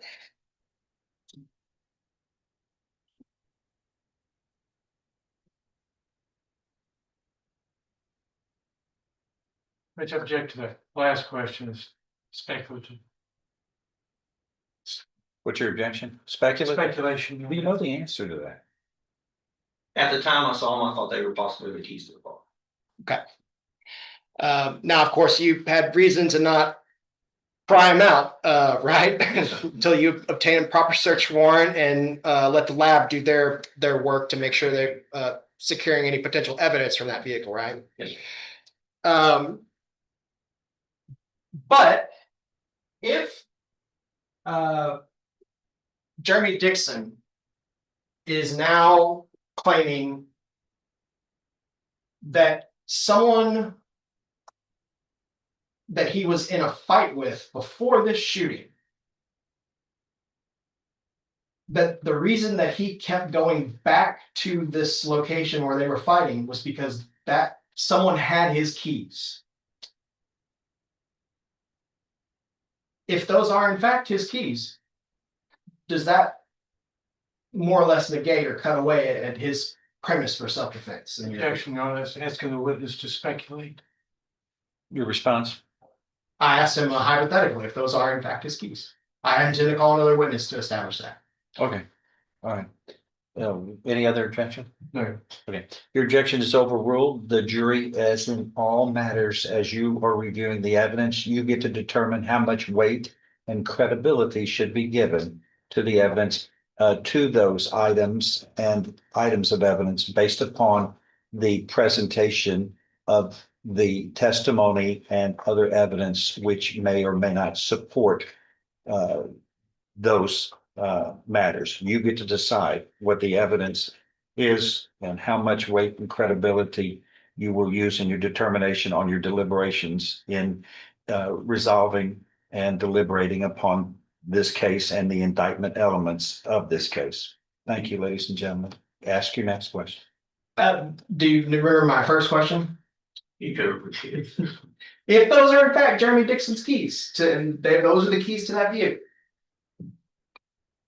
does it more or less cut away at or invalidate his statements that he continued to go back to Raymond Whittington, Jordan Whittington, and all the people in that group and continued to fight because they had his keys? Judge, objection again, it's a compounded question, and speculative. Overruled. You may answer. I would say it hurts him big time. If that's his whole basis was claiming he couldn't leave, he had the keys. Keys are sitting right there. in his- Object to the answer, Your Honor, is non-responsive. Overruled. Go ahead. Now, because there's two camera views or videos that you and other detectives kind of honed in on in this case, right? Yes, sir. One being that of the front parking lot, and then one being that of the side alleyway where the shooting actually happened. Yes, sir. Now, the view from the front parking lot, that shows fighting between Jeremy Dixon and several other individuals, a few minutes, say 15 minutes before the actual shooting. Yes, sir. And we'll just go ahead and go through that. I'm showing you what's been admitted as State's Exhibit 1.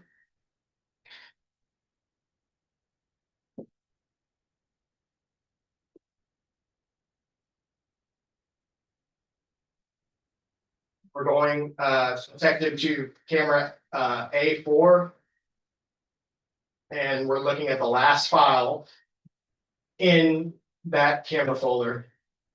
File name ending in _001.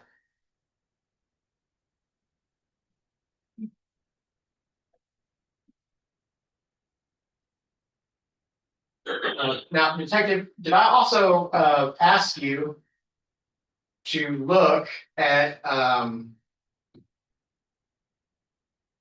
whether or not adjusting any of the video settings, the video playback settings, when playing this video file, if that would help make the video clearer or help maybe see more defined people farther in the background? Yes, sir, you did. And did we look at adjusting the contrast and brightness a little bit in that video playback settings and see what differences we could see as far as the people in the far front end of the parking lot? Yes, sir. Does adjusting the contrast and the brightness slightly illuminate a lot of the activities we see up here by this red car right next to the street? Yes, sir, it did. Okay.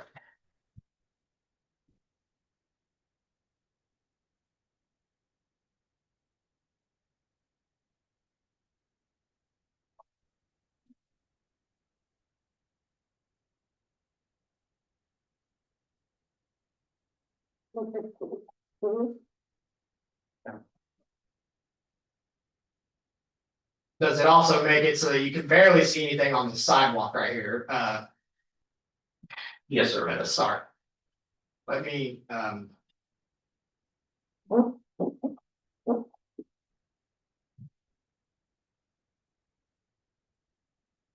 yeah, it's a pretty big difference if you set the contrast back, isn't it? Yes, sir.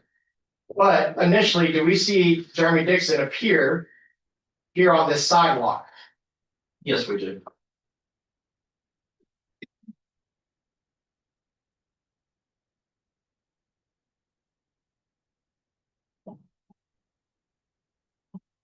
You see that person right there? Does he have a assault rifle on his shoulder? Looks like it though. He does.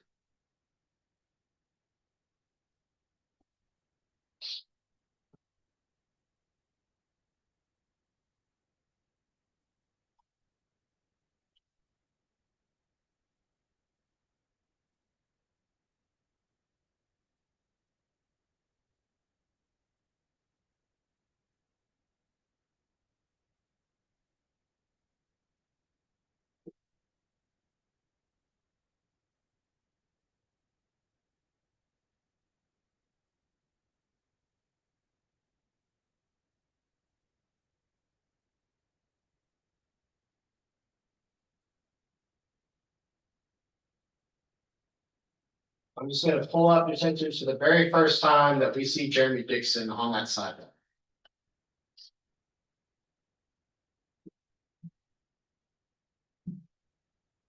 I think we're getting close to it here.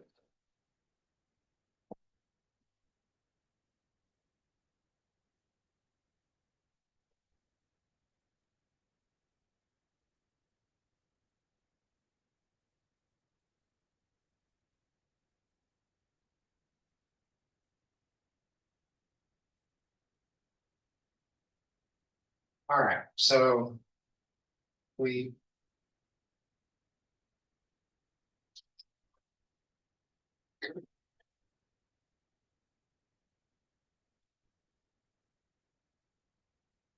That's at 3:54 in the morning. Does that appear back right there to be what we eventually see as Jeremy Dixon? Yes, sir. Recognize him with those jean shorts and the shoes that have the different color soles. Yes, sir.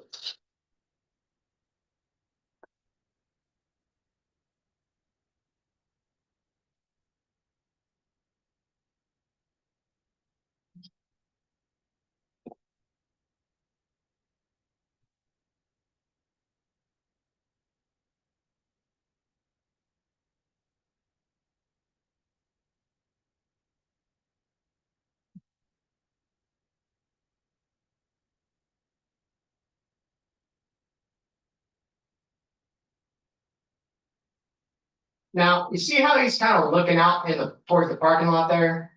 Yes, sir. Do we notice that he does that several times? Yes, you do. As you watch it. And if we go out here, in the general direction that he's looking, is that the vehicle of a Crystal Thomas and Raymond Whittington? Yes, sir. And so we see a lot of the actors that are involved in this initial assault and then later witness to Jeremy Dixon shooting Raymond Whittington. That being Jordan Whittington, Crystal Thomas, and Octavia Charles. Yes, sir.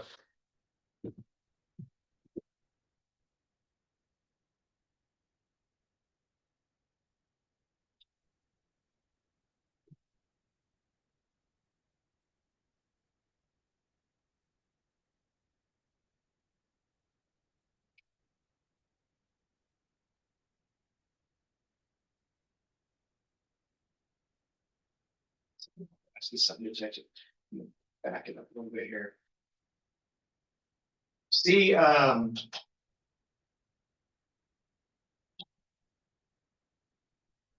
you see this person right here? Yes, sir. He talks to Jeremy in a minute, doesn't he? Yes, sir. Does that person look like he's carrying a gun? It's closer, I think you can tell.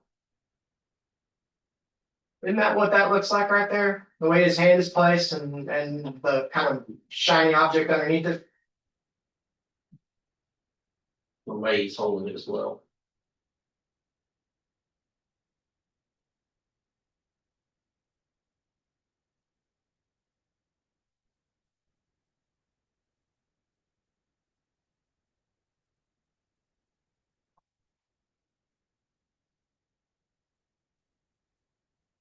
You notice how they're both looking over in that direction. Yes, sir. And that would be at 3:55 AM and 24 seconds. Right? Yes, sir.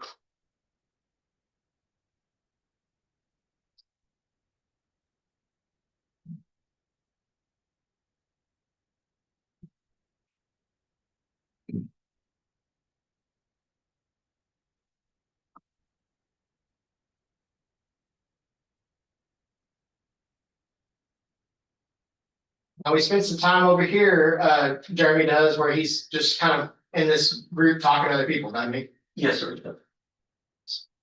Fast forward a little bit here.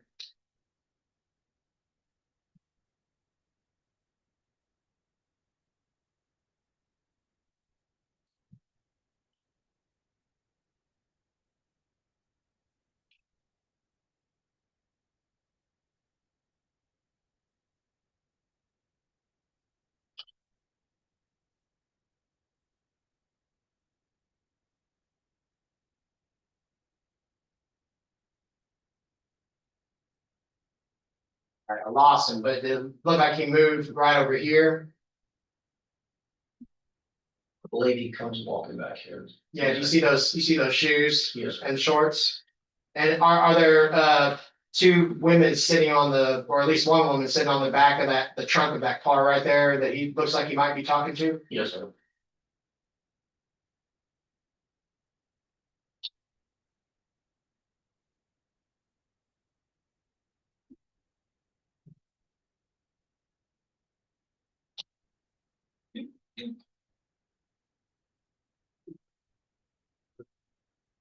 I can see this person right here. Yes, sir. Do we later see that person go back over towards where Raymond Whittington is? Yes, it does.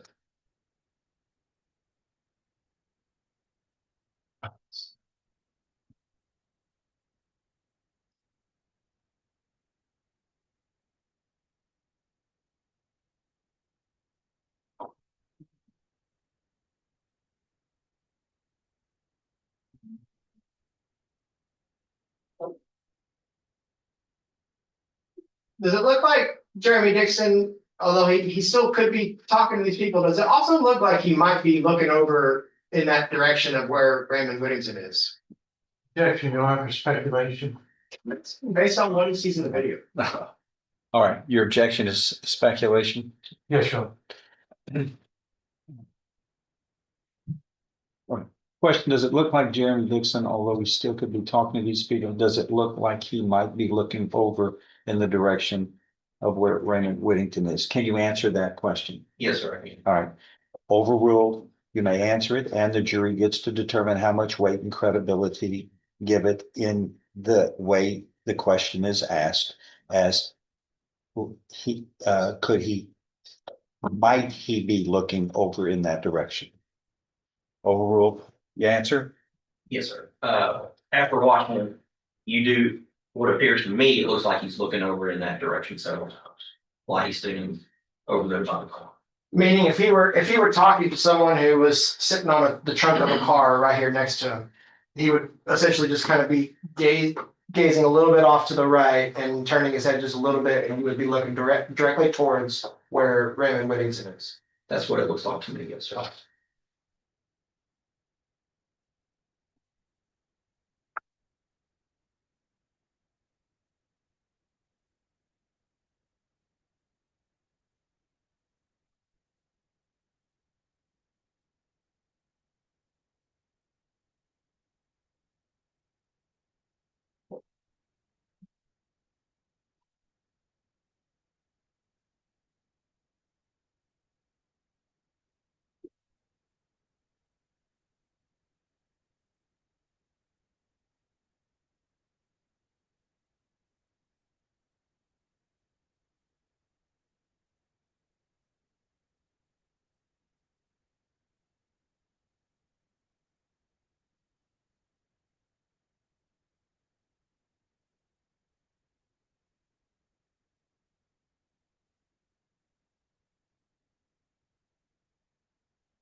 There at 4 a.m. exactly in 32 seconds. They're still at that car talking, aren't they? Yes, sir. Being Jeremy Dixon and those other two people.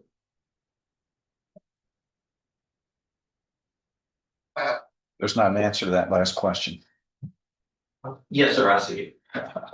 Is this being Jeremy Dixon and those other two people? Yes, sir. Thank you.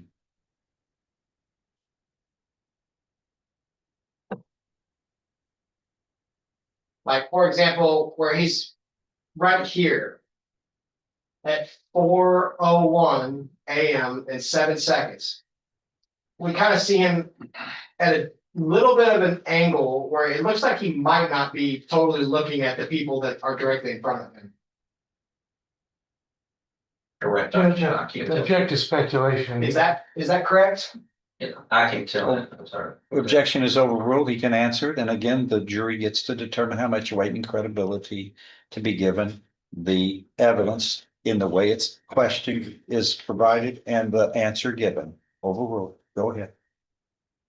I can't tell from that. It's pretty hard when the more you zoom in, the grainier it gets, isn't it? Yes, sir. Okay.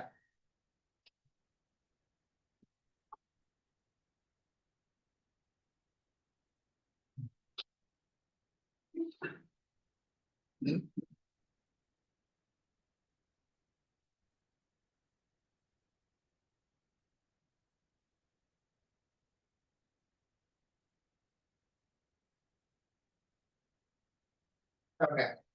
So now do we see that person in the shorts hop off the back of that car and start walking over towards Raymond Whittington?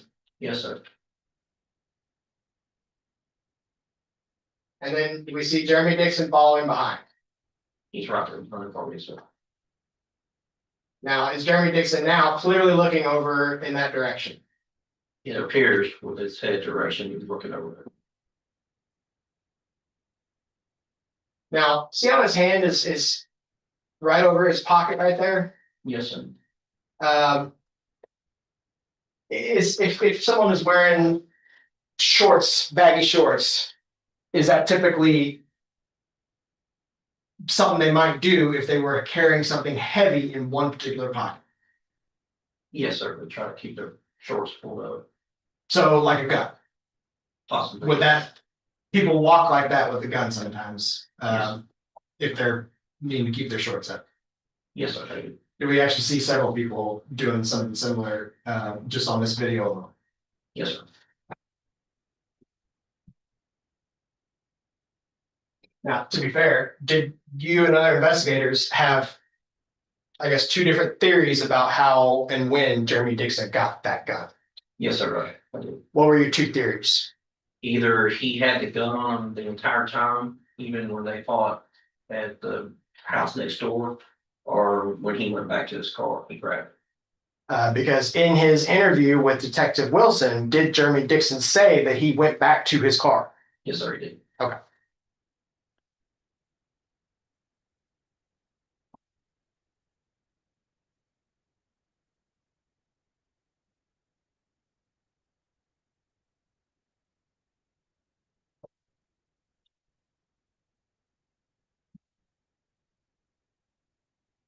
You notice how, I'm backing it up there, we're looking at, 4:02 a.m. and 20 seconds.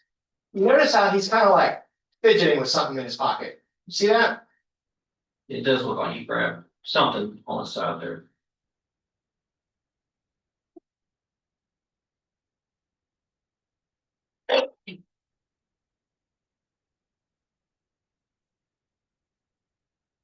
Now, do we see that guy with the shorts over here?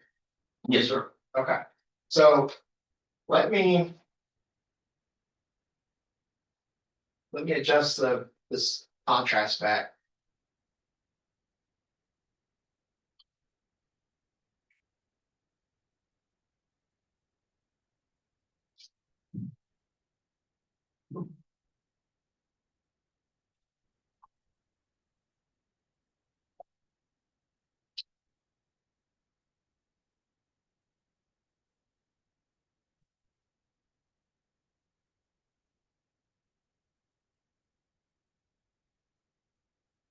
If you put the contrast at 0 versus if you raise the contrast of the video playback to say 60 or 70, does that make a huge difference in what you could see in these dark areas of this parking lot? Yes, sir. It improves it. Okay, so just in general, Jeremy Dixon is over here walking towards Raymond Whittington and all these people are here, right? Yes, sir.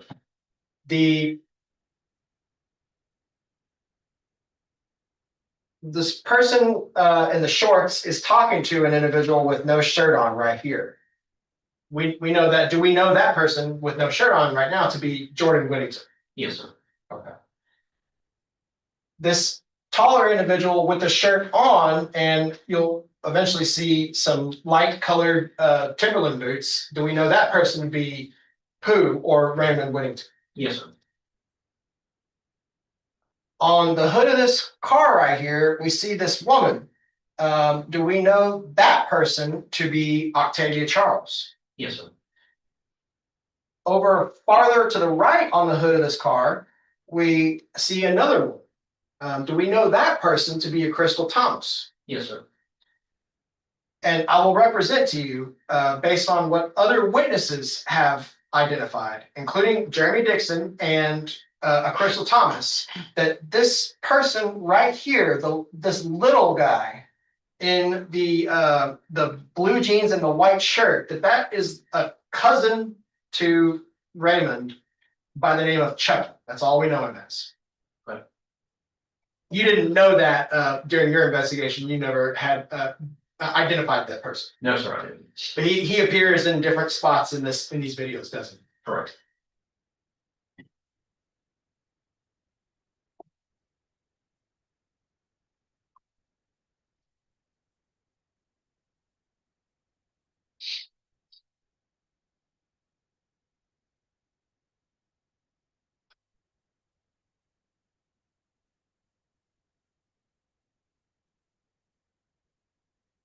Also, Detective, the individual in this car, did we ever identify who that was? No, sir. I'll represent to you that Mr. Dixon testified that the person in that car was an individual by the name of Riley Barnes. And that he was going to talk to Riley Barnes. That's why he went over there. As we Hold on, see him. Hold on, help the jury here. And I know they're following me along. Be careful when you use pronouns he or she. There's a lot of he's and she's in all these images. Please be descriptive and identify to help the jury understand the pronouns from their general meaning to an accurate identification. Thank you. Let me tell you my question today. As Jeremy Dixon is approaching this group, does he ever go towards that car and actually talk to Riley Barnes?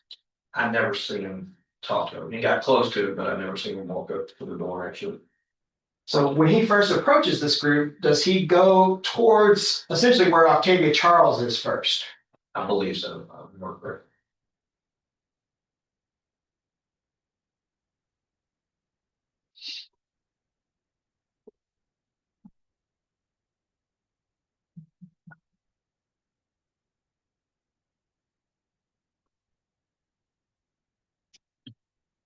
See how do you see how he kind of gets in between, right next to Octavia, and actually gets in between Raymond Whittington and Octavia?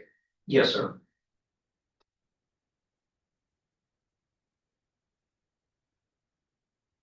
Is that Raymond Whittington or Pooh? Is that Pooh directly behind him right there? Yes, sir. And is Pooh talking to that other guy in the shorts that had come over just before Jeremy Dixon? It appears to be, yes, sir.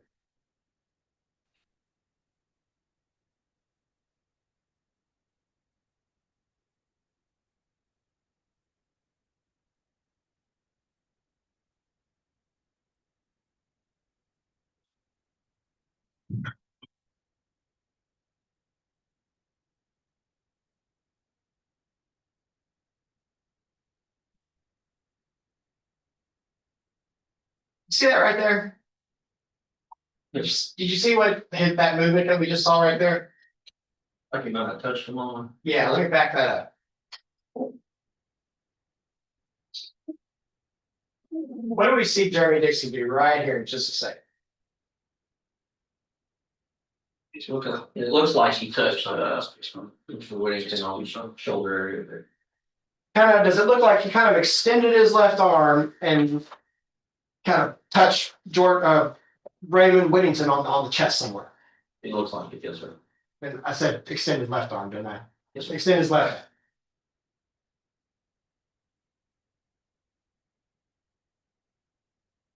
Does he do it again there, right there? It appears he did. Is he doing it again right there? Yes, you see his hand come up and so on. Again, right there. Yes, sir. And for the record, are we at 4:03 AM and 29 seconds. Yes, sir.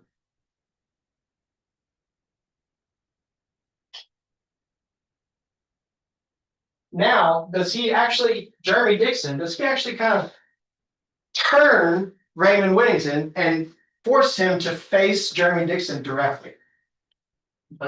Yes, sir.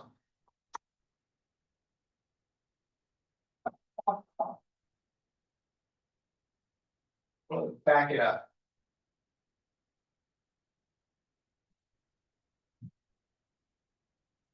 See the hand? Yes, sir.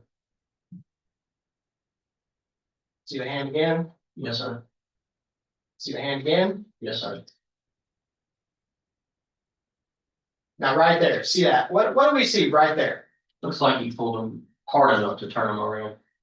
I'm sorry, just the pronoun, just ask the witness to use names. I missed that. I'll clarify, Judge.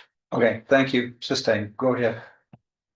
Do we see there Jeremy Dixon actually kind of pull Pooh or Raymond Whittington, either turn him a little bit or kind of push him to the back so that they are facing each other? Yes, sir.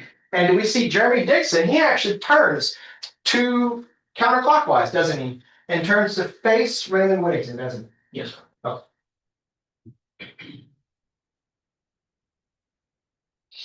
Back it up just so you can see it one more time.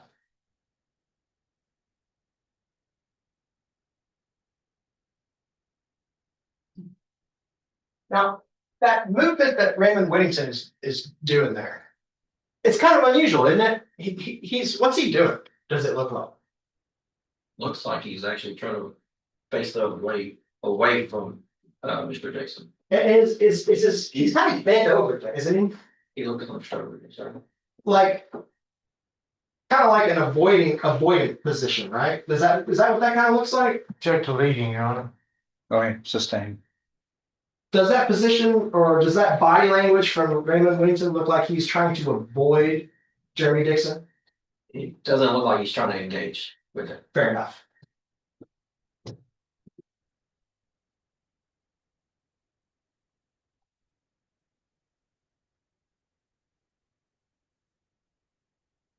All right, so there is where he turns. And now is Jeremy Dixon walking towards Raymond Whittington and essentially walking him backwards. It appears so, yes, sir.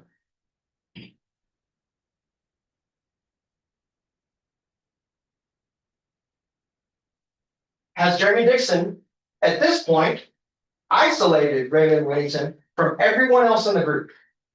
It looks like he has him, Mr. Whittington's back up against that car right there and he's face to face with him.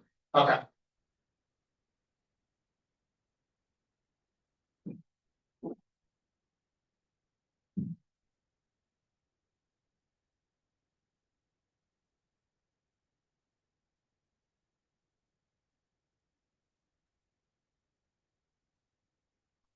Now, do we start to see a change in Mr. Whittington's demeanor, Raymond Whittington's demeanor? Yes, sir. Does he seem to get more hostile or aggressive in the conversation that he is having with Jeremy Dixon? It appears right there he does.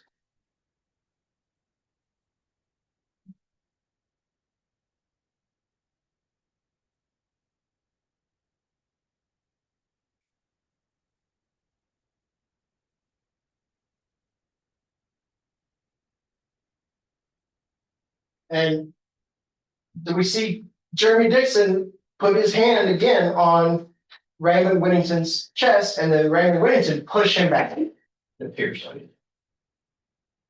And is that at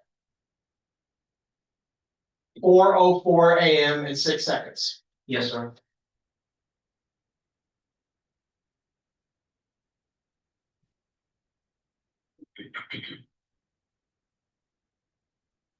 Is Jeremy Dixon putting his hand again on Raymond Whittington's chest? Yes, sir.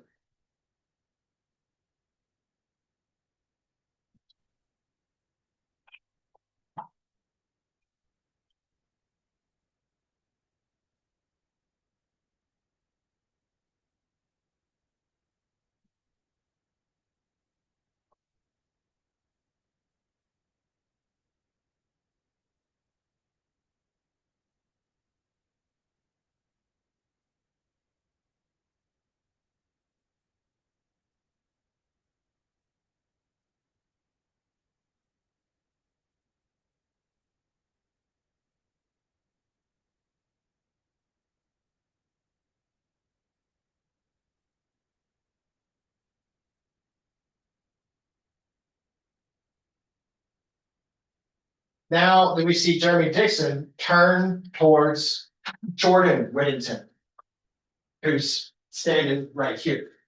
Yes, sir. And then do we see Raymond Whittington coming behind Jeremy Dixon?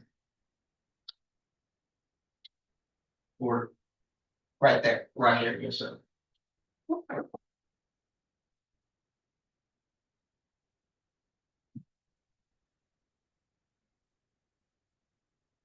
Is Raymond Whittington in kind of a very aggressive stance right there in this shot?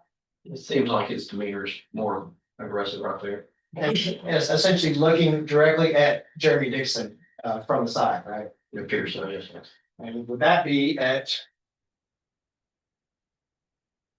4:04 and 55 seconds? Yes, sir.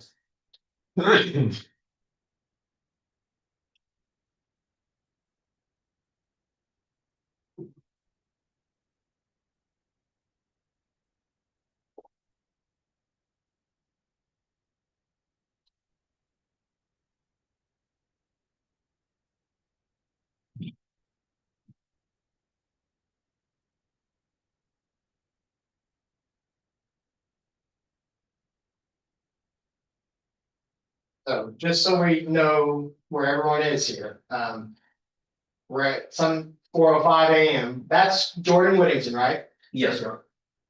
Jeremy Dixon is right to his left. Yes, sir. That's the individual people have identified as Chucky. Yes, sir.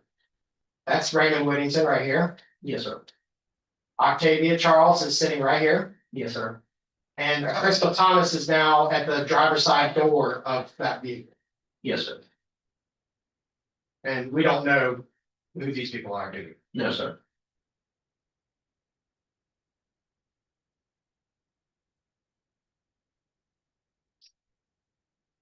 Now, do Jeremy Dixon and Raymond Whittington look like they're both kind of getting confrontational with each other?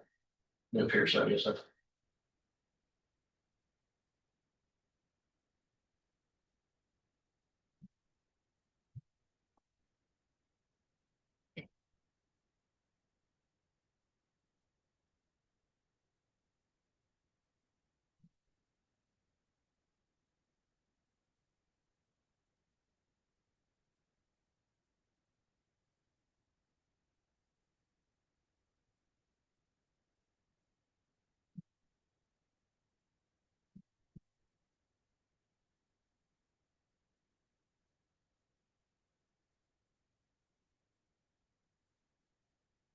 And then we see Raymond Whittington set his bottle down, his drink down on the hood of that car. Yes, sir. And would that be 4:05 AM, 53 seconds? Yes, sir.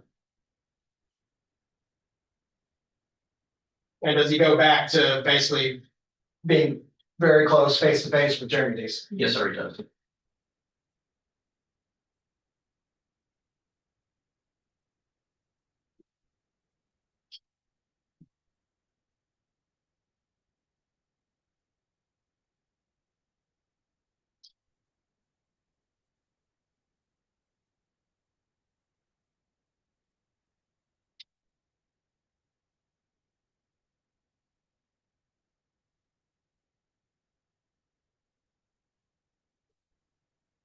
Now, do you see everyone in this group there, this argument is still going?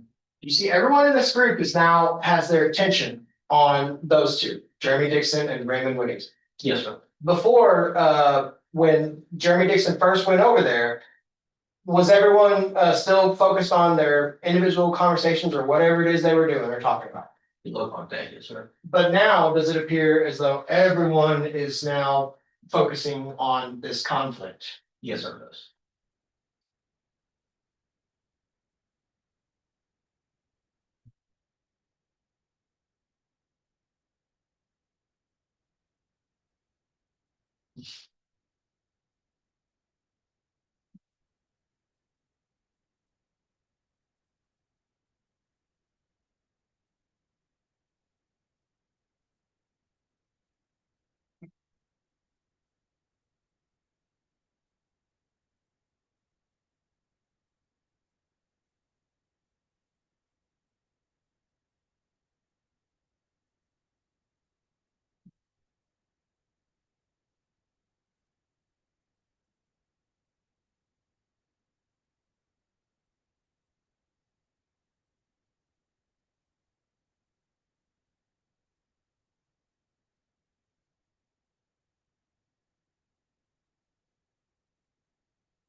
No, I'm totally fine. Like, love it, love it, love it. Can I ask why?